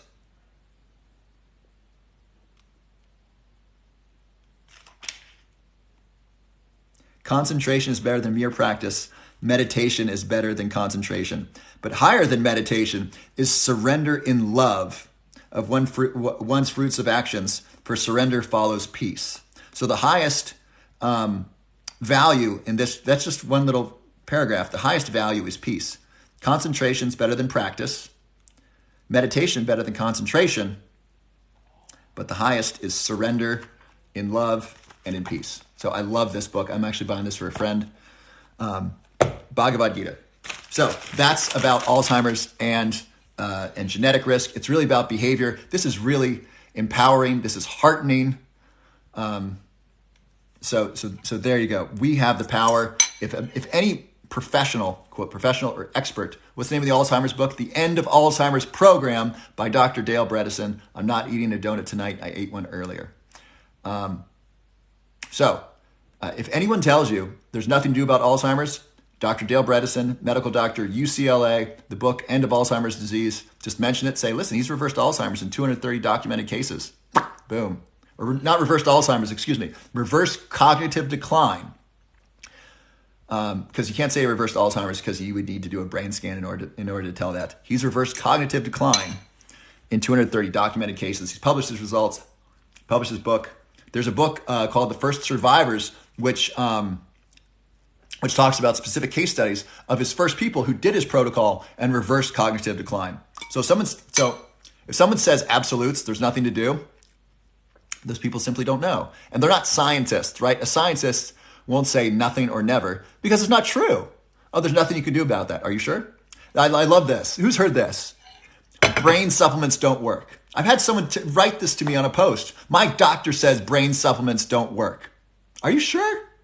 All of them? Every single one of them. Your doctor somehow knows every single brain supplement that's ever been made and all the research and all the data behind all of them. And somehow this person believes that it's not helpful at all. Can you imagine such a claim? It's ludicrous. And people fight me on this. They say, well, that's what they said. I'm like, well, it's unlikely to be true that they've read all the research and somehow they've invalidated all the peer-reviewed research. So there's studies on curcumin in laboratory mice, for example. Mice that take curcumin have less plaque in their brain. So you have mice with Alzheimer's disease, and then you give them a placebo, or you give them like a shot of saline, or you give them curcumin, and then 3 weeks later, 6 weeks later, you sacrifice the mice, you look in their brains. Guess who has less plaque? The curcumin mice. Curcumin reduces plaque in the brains of mice. Also found in humans. Curcumin reduces amyloid plaque in humans. Curcumin reduces inflammation in humans. Inflammation is associated with Alzheimer's disease. Curcumin helps remove plaque from the brain. This is really strong evidence, multiple studies, peer-reviewed data. People who say there's no evidence brain supplements work. Well, what do you mean by brain supplements? What do you mean specifically? Tell me one. That's a great question. If someone says those things don't work, well, what do you mean? Do you mean curcumin? Do you mean lion's mane? Do you mean cinnamon? Do you mean Ceylon cinnamon? Do you mean huperzine? Do you mean Aniracetam? What are you talking about when you say brain supplements? Oh, I mean all of them. Really, all of them, because you don't seem to know any. You don't know any of the supplements, and you're disqualifying all of them. This is similar to prejudice, right? If I say people in that other country are like this, really? Well, who do you know from that country? Oh, I don't know anybody from that country. Oh, really? So you're making a general statement about people in this country who you don't know, and you don't know any of them. You can't name a single brain supplement. You're telling me they don't work. Are you sure you've done your research there, medical professional? I'm not a medical doctor. I'm not giving you medical advice. I am giving thoughts on things you can share with medical professionals who make sweeping statements that are really unlikely to be true. Okay, organic curcumin supplement. Great question. Go to your favorite store. I now can't name supplements because they seem to sell out, and I'm really sorry about that. Oh, goodness. Go to Costco tomorrow and buy this before they sell out. These are great. So curcumin, look for one with curcumin and black pepper or piperine, spelled Piperine. I'll tell you why piperine. Black pepper increases the absorption or bioavailability of curcumin. Curcumin is notoriously hard to absorb. And it's expensive too. So black pepper increases its bioavailability. Also, take it with fat. Even better. There's something called nanocurcumin, which is thought to be helpful. I don't know how absorbable that is. I don't know if it's been out long enough for the data. What am I eating? I'm eating this. Sardines from Costco. Great stuff. So curcumin, you want it with black pepper or piperine. That's really important. Look for organic. You can find a variety of them. You want a minimum. I was just reviewing the research tonight. I think 150 milligrams a day, minimum curcumin. And a lot of them have turmeric and curcumin. Don't confuse them. They're different. Curcumin is like turmeric on steroids. Just like MCT oil is coconut oil on steroids. MCT oil very quickly turned into ketone bodies by your liver. Brain energy, really quickly. Coconut oil will do that, but less so. Curcumin is like 5% of turmeric. So when you get curcumin, it's, boy, what's that math? 20 times more powerful than turmeric. Yeah, about that. So curcumin is about 20 times more powerful than turmeric. So you want 180 milligrams minimum curcumin in your supplement per day. You can have turmeric as well, but you want 180 milligrams of curcumin. Just a bowl of sardines and apple cider vinegar. I had a salad earlier. Salad takes a really long time to chew. It's hard to do live with you lovely people and answer your questions. Hey, let's try this. Here's an idea. If someone wants to go live with me, I'd love to hear from someone about something that you learned today, something you're going to do, and then you can ask a question, and then I'll answer it. That'll give me a chance to finish eating these. So I'll just give it to whoever, the first person who asked to join me live, I'll put you on. I'm going to ask you what you learned, what you're going to do with that, what changes you're going to make, and then I'll let you ask a question. So go ahead and ask to join me live here. That would be great.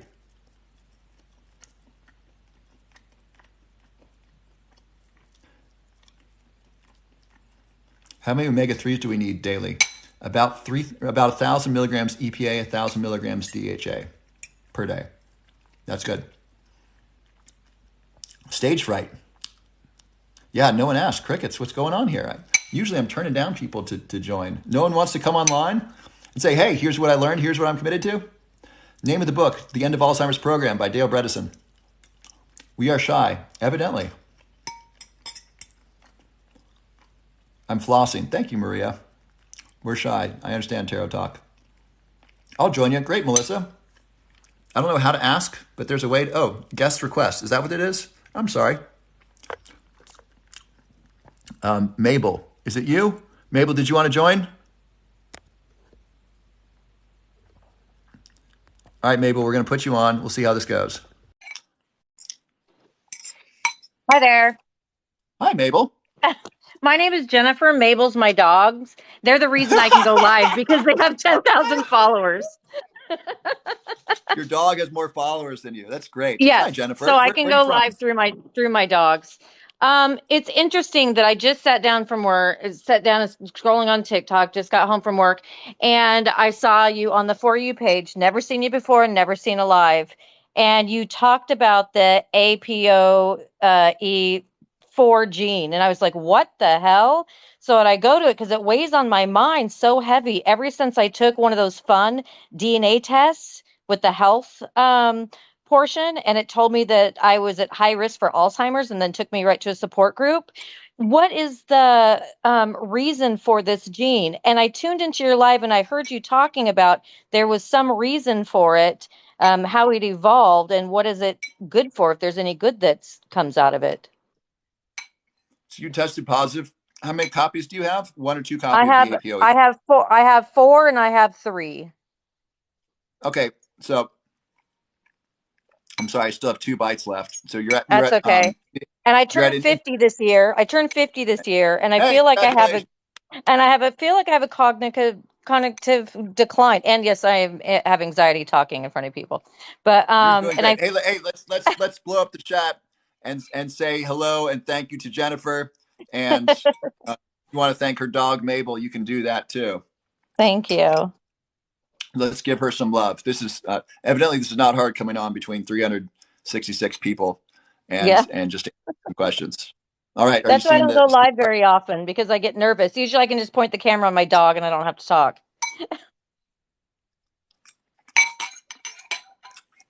where'd you get this test?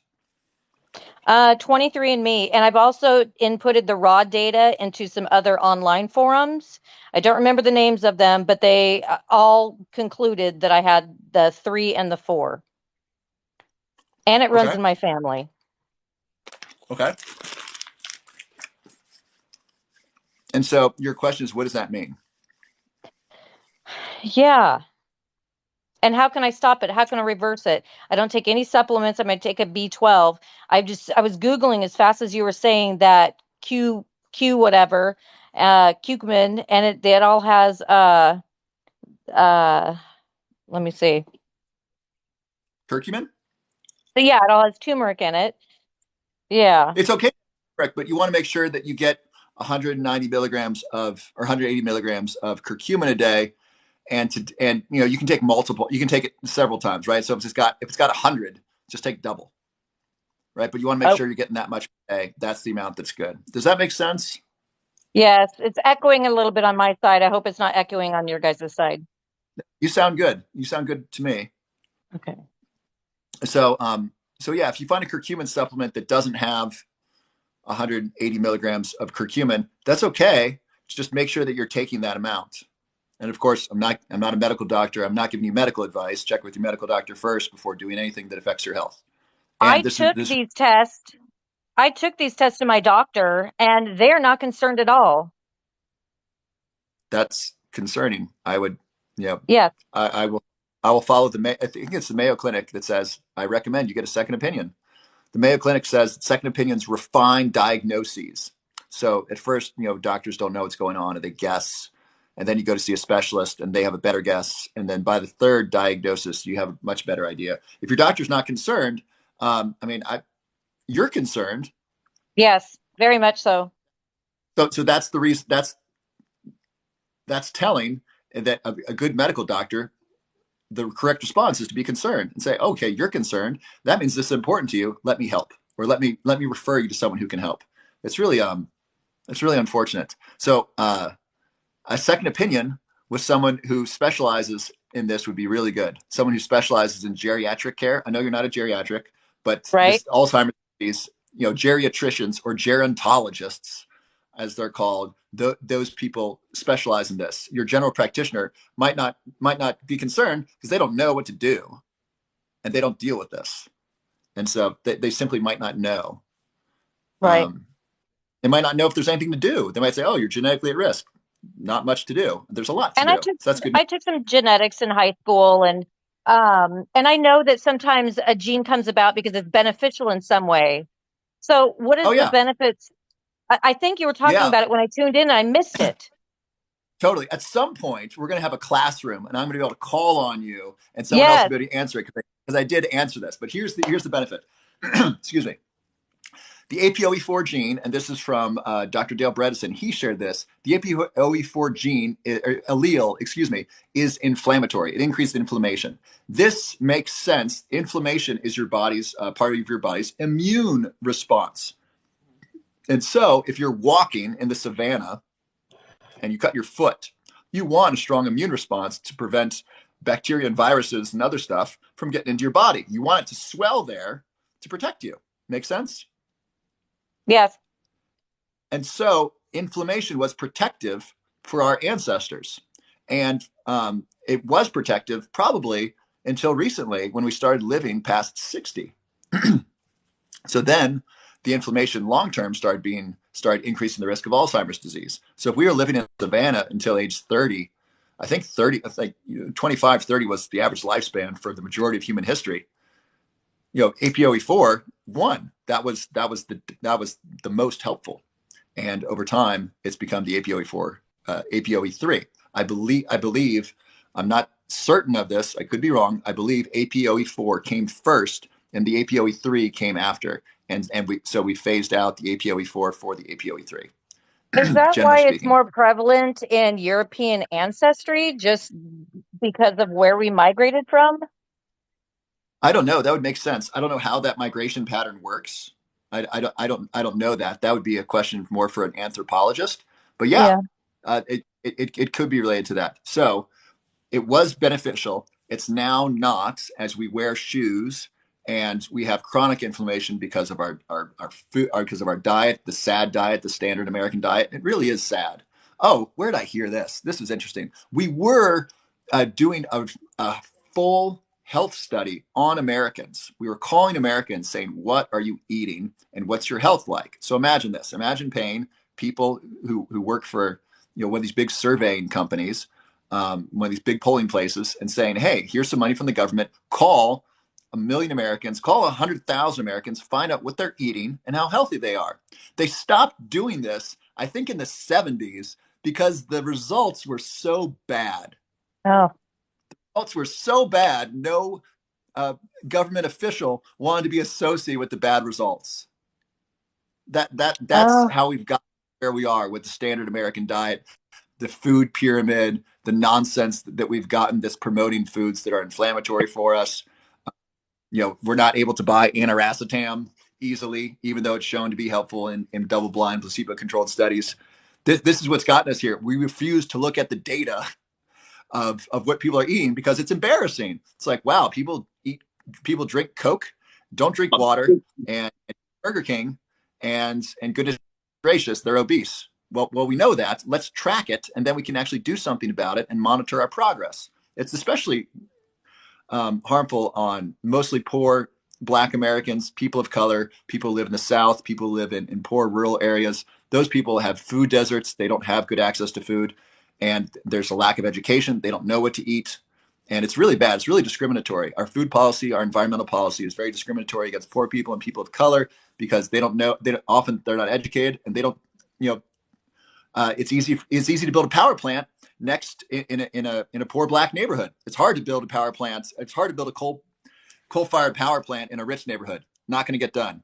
You can build it in a poor neighborhood. Nobody seems to mind. It's really unfortunate. So this is I'm really really, hurting. really grateful that I came across you on my For You page. If you could tell me just to take one supplement for the worry that I have, would it just be that curcumin? Yeah, I would start there. Okay. Curcumin's great. Lion's mane is also great. Lion's mane is a supplement that's made from mushrooms. It's Life Cycle Lion's Mane is one that I like. You can get that online. You can get that from the company directly. You'll notice you get really cool dreams. Lion's Mane increases BDNF, which stands for brain-derived neurotrophic factor, which is a growth factor that stimulates the growth of new brain cells and new neural connections. It's really great.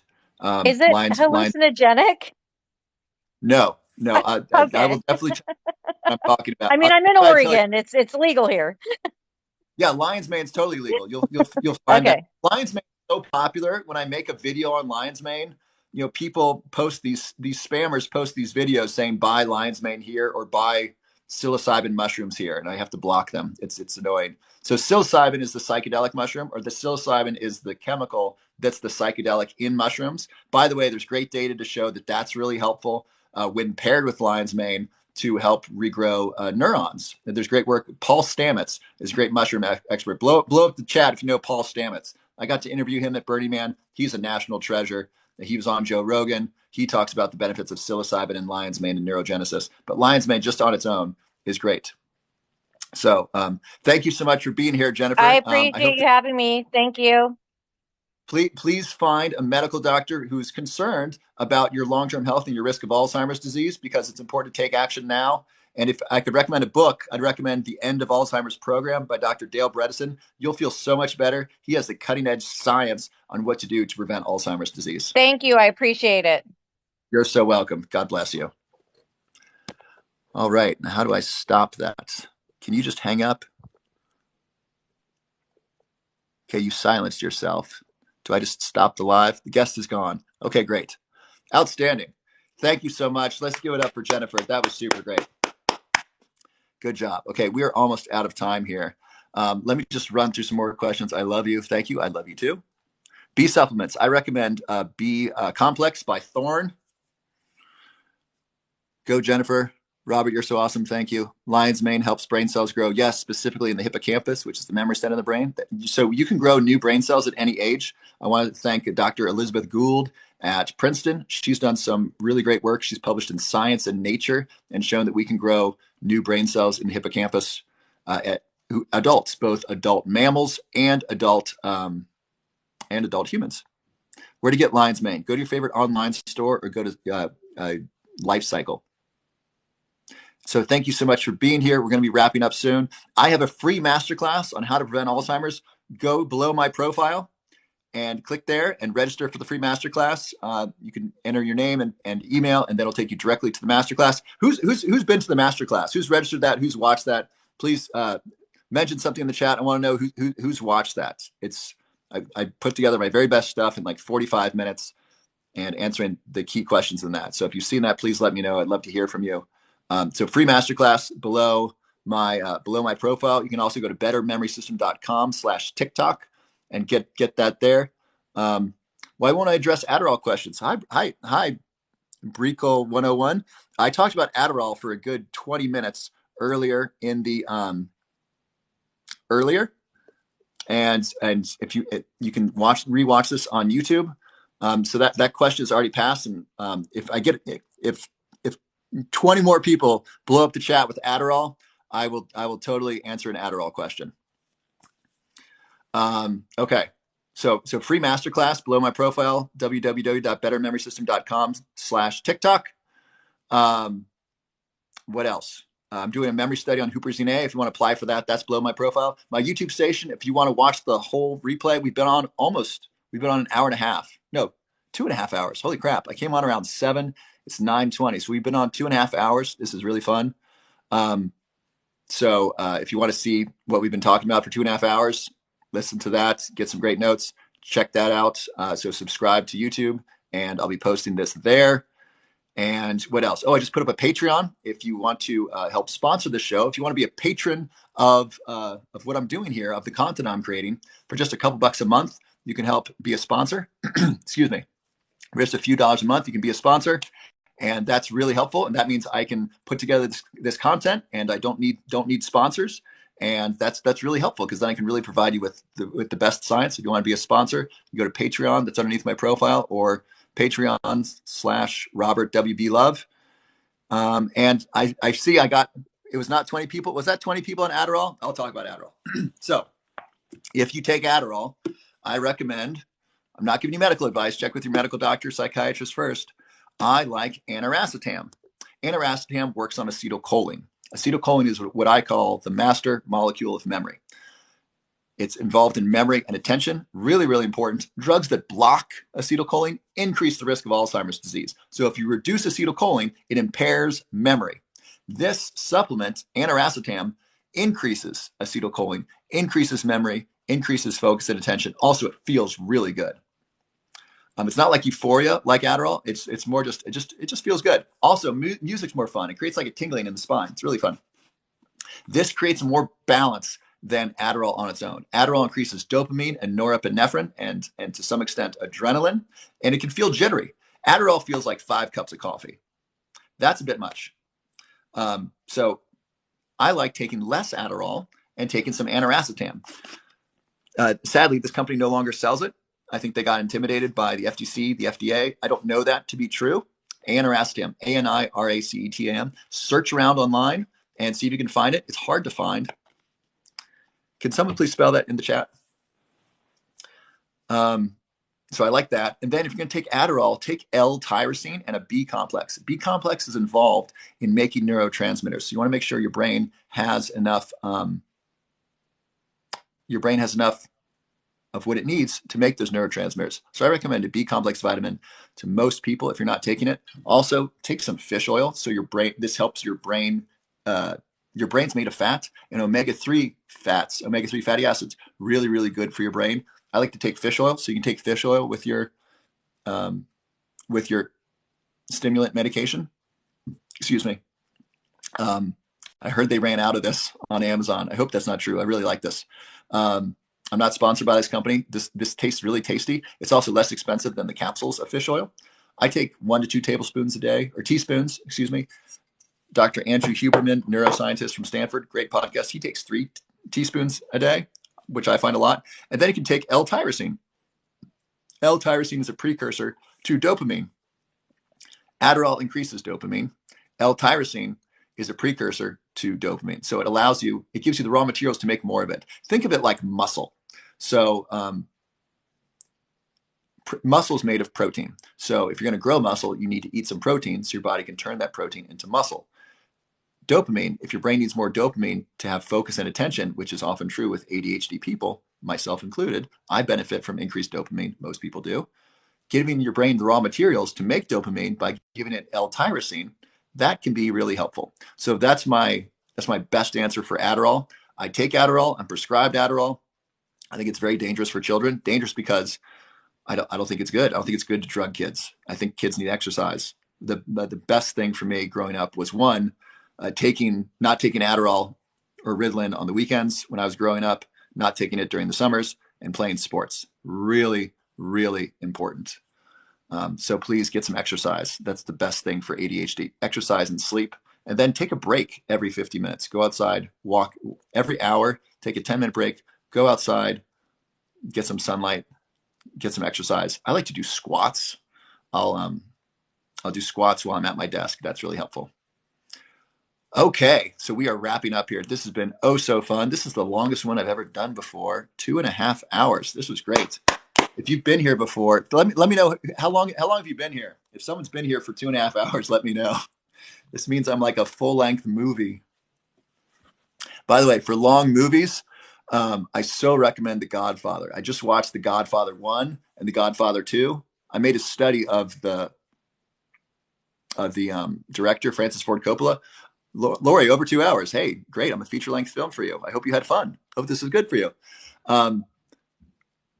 So Francis Ford Coppola did Godfather. Then he did a movie called The Conversation, which is a great movie about privacy. And then he did Godfather 2. I watched all 3 of them in a row. And then I watched Patton before that. He did Patton and then Godfather and then The Conversation and then Godfather 2. I watched all of them in a row, and I studied this wonderful director. It's really interesting. And the stories that they tell are so good. Really, really great. I highly recommend Francis Ford Coppola's movies. Please don't watch The Godfather 3. It's really bad. So I've been watching The Godfather. I got three big things from The Godfather that are regard to brain health. Number one, value family. The Godfather really values family. In the first one, Don Corleone, Vito Corleone, he says, this is Marlon Brando, he says to this man, he says, do you spend time with your family? Good. A man spends time with his family. And so that's really great. Spend time with your family. Call someone you love, tell them you love them. This is really great for your overall health, your physical health, your mental health, your spiritual health. Imagine what it does for your spirit to call someone and say, I want you to know I love you. I've missed you. I haven't talked to you in a while. Aunt, uncle, niece, nephew, brother, sister, I love you. I miss you. I hope you're well. How are you? How are you doing? Great thing to do. So value family. Number two, you want to always be learning. People who aren't paying attention in The Godfather, they die. Don Corleone, he made a mistake and he left himself vulnerable. He almost got assassinated. People who make mistakes in The Godfather, they get wiped out. Only the really smart survive. Same thing with us humans. If you want to live a really long life, if you don't want to get Alzheimer's disease, which I think that's true for most of us, you want to keep learning. This being here is a great thing to do. This is free education. I hopefully this is entertaining for you as well. But this is education, and you're creating the opportunity to create new synapses, new neural connections, and create new learnings. And then when you get good sleep tonight, your brain will consolidate those memories, and you'll solidify those synapses. And this is really good. Synaptic density is a greater predictor of memory loss than amyloid plaque in your brain regarding Alzheimer's disease. So you want a lot of synapses. We lose synapses if we get Alzheimer's disease. That's one of the things that happens. And so learning, really, really important. So find a book. Don't know where to start? Start with Tony Robbins. If you like health, this book, number one book on health, my guess is for the next 5 years. I think it's going to take 5 years to do the research, put together the team, and write a book that's as cutting edge as this. That's my guess. I think this is going to be the cutting edge textbook on health, longevity, neuroscience for the next 5 years. You want to just learn about the brain? Check out Dave Asprey, Headstrong. Great book by Dave Asprey. I get a bunch of stuff from it. This is his other one, Superhuman. It's even more cutting edge. It's great. I learned about thallium from him. So thallium is an ingredient added to gasoline when lead was taken out. If you remember gasoline, who remembers lead in gasoline? Right in the 80s, we had lead in gasoline. It was terrible, really bad idea, but it was good for the engines. So we took out lead in gasoline in the United States. I think it's still used in a couple of countries, which is really sad. But they put something else in it called thallium. Thallium is not good for you. I think it's a neurotoxin. You don't want to ingest it. It's used in some fertilizers, and cabbage sucks up thallium. So you don't want regular cabbage. You need organic cabbage. I say need because you don't want thallium. Very bad idea. So if you're going to have sauerkraut or kimchi or cabbage, must be organic. I learned that from Dave Asprey. Thank you, Dave. Also about fasting and bulletproof coffee.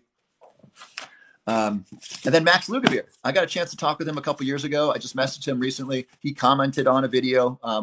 I hope to talk with him again soon. Genius Life, great book. Genius Foods. I loved Genius Foods. If you're interested in food, check this out. And then Dr. Stephen Gundry, The Plant Paradox, all of his stuff, really, really great. I love his work. He's been really helpful in getting people to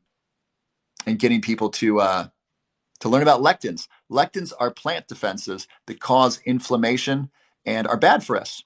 And he's pointed out that, listen, not all plants are good for us. The plants oftentimes they don't want us to eat them. So you want to avoid them. Particularly, he talks about nightshades. So like tomato, if you're going to eat a tomato, it needs to be peeled and seeded. How do you do? So look at Italy. How do Italians serve their tomatoes? Well, first they peel them and they seed them. They take off the peels and they remove the seeds, which is where a lot of the lectins are, and then they process them in a way that's helpful. You're right. It's not bad for everyone. Some of us are more sensitive to these things than others. That's very true. And I think generally you want to peel and seed your tomatoes. I don't think you want to eat the skin of a tomato. I think that's a bad idea. So check out these books. And then if you're really interested in preventing Alzheimer's disease, I love this book. Jean Carper. She's great. It's 101 Things to Prevent Alzheimer's Disease. Simple things to prevent Alzheimer's disease. This book is so interesting. I have all these tabs in it because of things that I learned from her that I want to share on my channel. There's so much. I can just go through the book and say, number 35, avoid environmental toxins. And then I talk about, here's some toxins in your environment: lead, mercury, arsenic, cadmium, fluoride in your water. Avoid those. Those are bad for your brain. Next chapter, estrogen. Oh, so this is important. Women who have a hysterectomy and do not get hormone replacement therapy are at increased risk for Alzheimer's disease. Let me say that again. Most people haven't heard this. Women who have a hysterectomy and do not get hormone replacement therapy are at increased risk for Alzheimer's disease. Hormones are involved in Alzheimer's disease. Dr. Dale Bredesen mentions this. This is really, really important. I recently bought a book. I haven't read it yet. That's about hormones and women and brain health. So this is really important. And she talks about this. So this is a great book. And then, and what else? If you're worried about long haul virus, there's a great free masterclass under my profile. It's called Back to 100 by the very handsome, very intelligent Dr. Lionel King. He's from Johns Hopkins. He does a great job. It's a 5-part podcast. You can watch it for free. It's really good. Definitely check that out. That's below my profile. You can also get hyperbaric oxygen therapy if you are experiencing brain fog or long haul virus. Hyperbaric oxygen therapy is shown to be really helpful. Also, a study from Israel found that those who get hyperbaric oxygen therapy, I think was it 5 days a week? And they did it after 3 weeks, their telomeres were longer. Telomeres, here's the book again. Telomeres are basically the end caps of your DNA. The length of the telomeres is predictive of your longevity or your health. Let me get a bigger camera. I wonder how to do this. Yeah. So telomeres, it's things that lengthen telomeres. For example, exercise lengthens telomeres. Really, really cool. Hyperbaric oxygen therapy lengthens telomeres.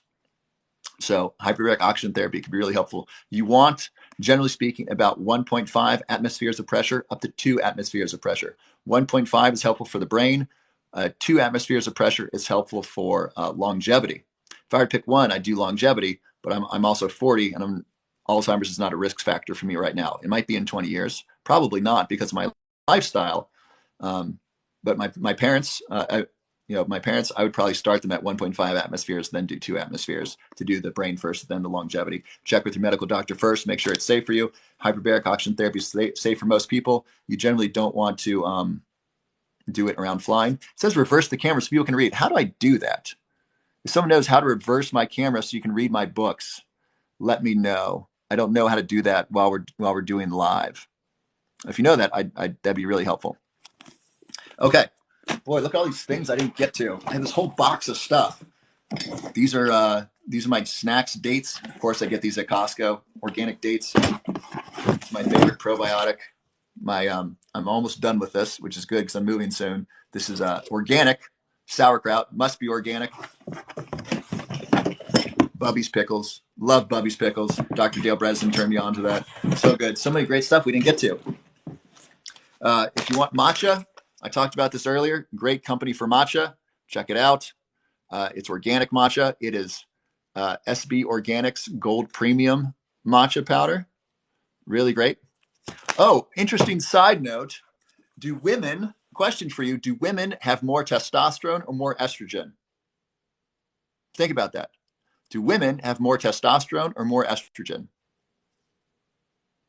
Turns out women have much more testosterone than they do estrogen. A lot more. Interesting, right? And so as we age, women talk about estrogen replacement therapy, but testosterone could also be very helpful for them. Men, we know we need testosterone. Men also have estrogen. Men and women have both. And so the idea of just focusing on estrogen for women is incomplete. Testosterone also decreases in women as they age, and helping return that to a normal level can increase their energy, increase their sex drive, increase their cognitive functioning. Men as well. Men who have low testosterone, not only do they have low energy, low sex drive, but also it hurts cognitive performance as well. So that's some interesting stuff around hormones. This is salt. This is one of my new favorite salts by Palm Island. It's called Black Lava Sea Salt. Look at this. This is really cool. Really tasty. I don't know if I can show this. Look at that. This is salt. It's these black little crystals. Isn't that cool? Salty. My favorite salt, favorite. It's called Herbamare. Herbamare. Herbamare. Check that out. It is salt with like all these different herbs, with oregano, with thyme, with lovage, with garlic. Herbamare, yes, that's exactly right. Herbamare. I probably bought it online. I bought it at Whole Foods. Herbamare is so good. It's just great. Taste it next to regular salt. It's so interesting. It's just rich. Wait, you can prevent Alzheimer's? Yes. Check out the book, The End of Alzheimer's Program by Dr. Dale Bredesen. Here's a book by Gene Carper, 100 Things You Can Do to Reduce the Risk of Alzheimer's. 100 things. One book, $5. Get it. Check it out. It's great. Any coffee good. Organic coffee. Turmeric. Curcumin's better.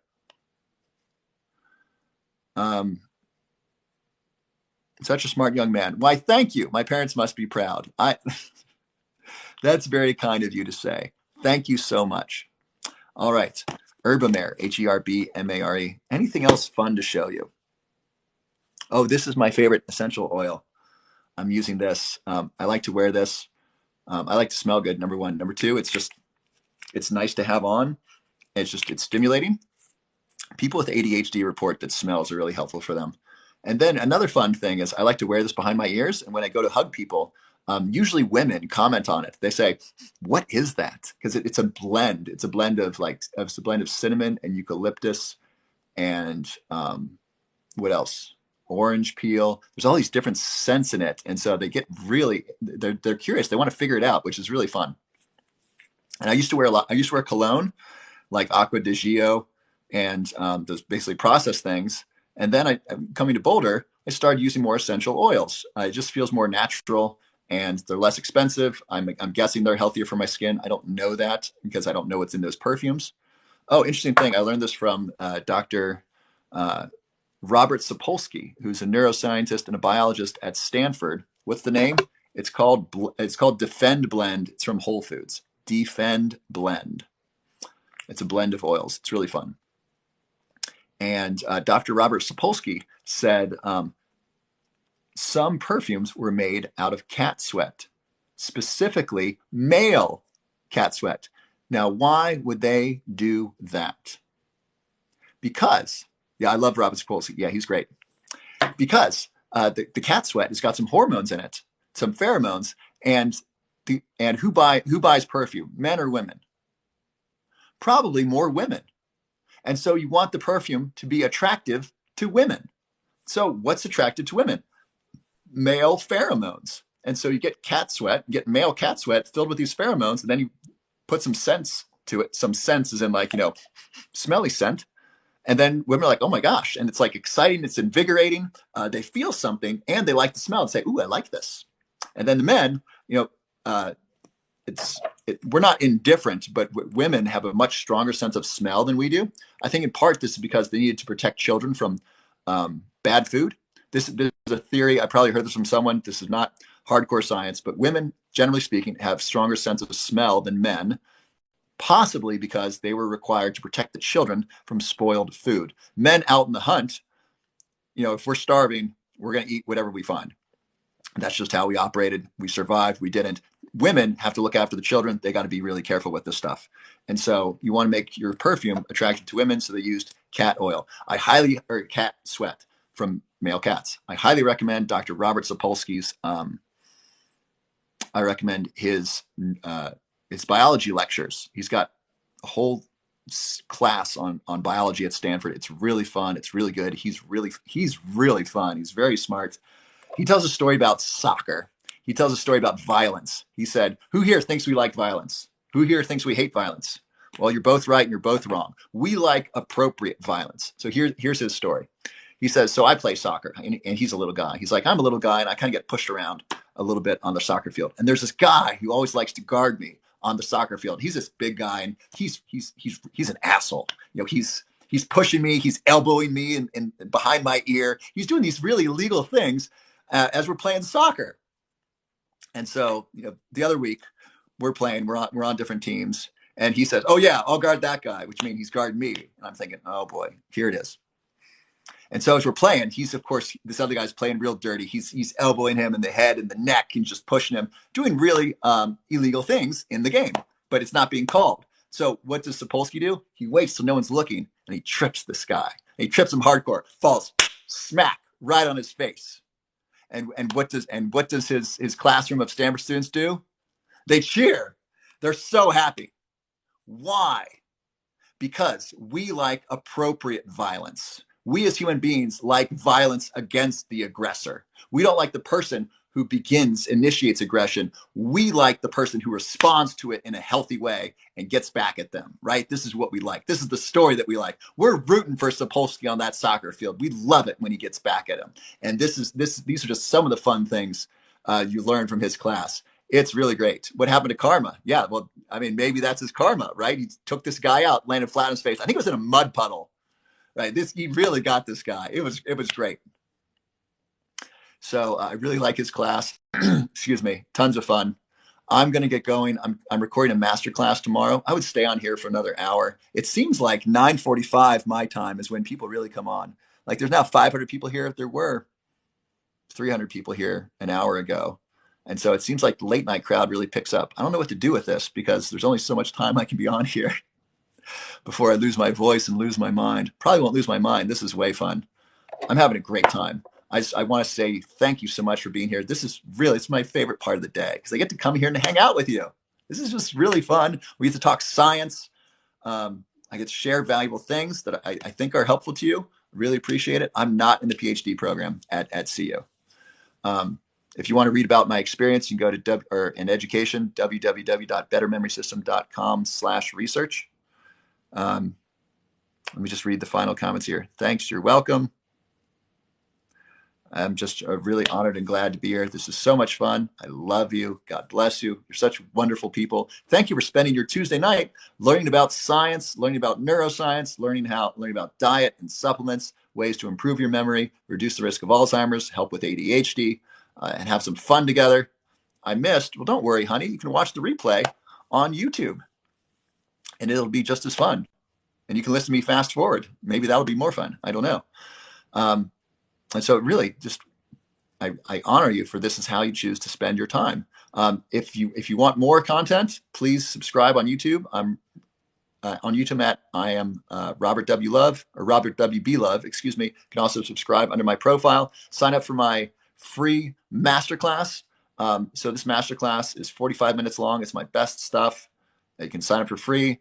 I think that's the first or second link. I just started Patreon, just a couple bucks a month. Makes you a sponsor of the show. That's really helpful. And then I don't need to rely on outside funding to make this happen. So I love spending time with you. I love being here with you. I love answering your questions. If you go to Patreon, it also gives you the opportunity to have more contact with me. So we'll do smaller groups so I can answer your questions and you can get your questions asked and so forth. And just if you want to contribute to the station, to what I'm doing here, that's such a great help. Thank you so much. And it's really great just being here with you. And I so appreciate you being here. Any other final thoughts, final questions? People just joined. Oh no, I'm sorry. I'm just getting off. What's the best supplement brand? I like Thorne. They're pretty good. It's nice that your programs are free. Thank you. Shay Deagle, you're it. Thank you. Love this. Thank you. Thank you. You're the best. Find on TikTok. Thank you so much. Please share what you learned with others. You can share the station. That's helpful. Even more so, share what you learned with someone in your life. One of my favorite things to tell people is, it's really easy to remember. Dr. David Smith, Oxford University, fish oil plus B complex reduces Alzheimer's by 30%, reduces the risk.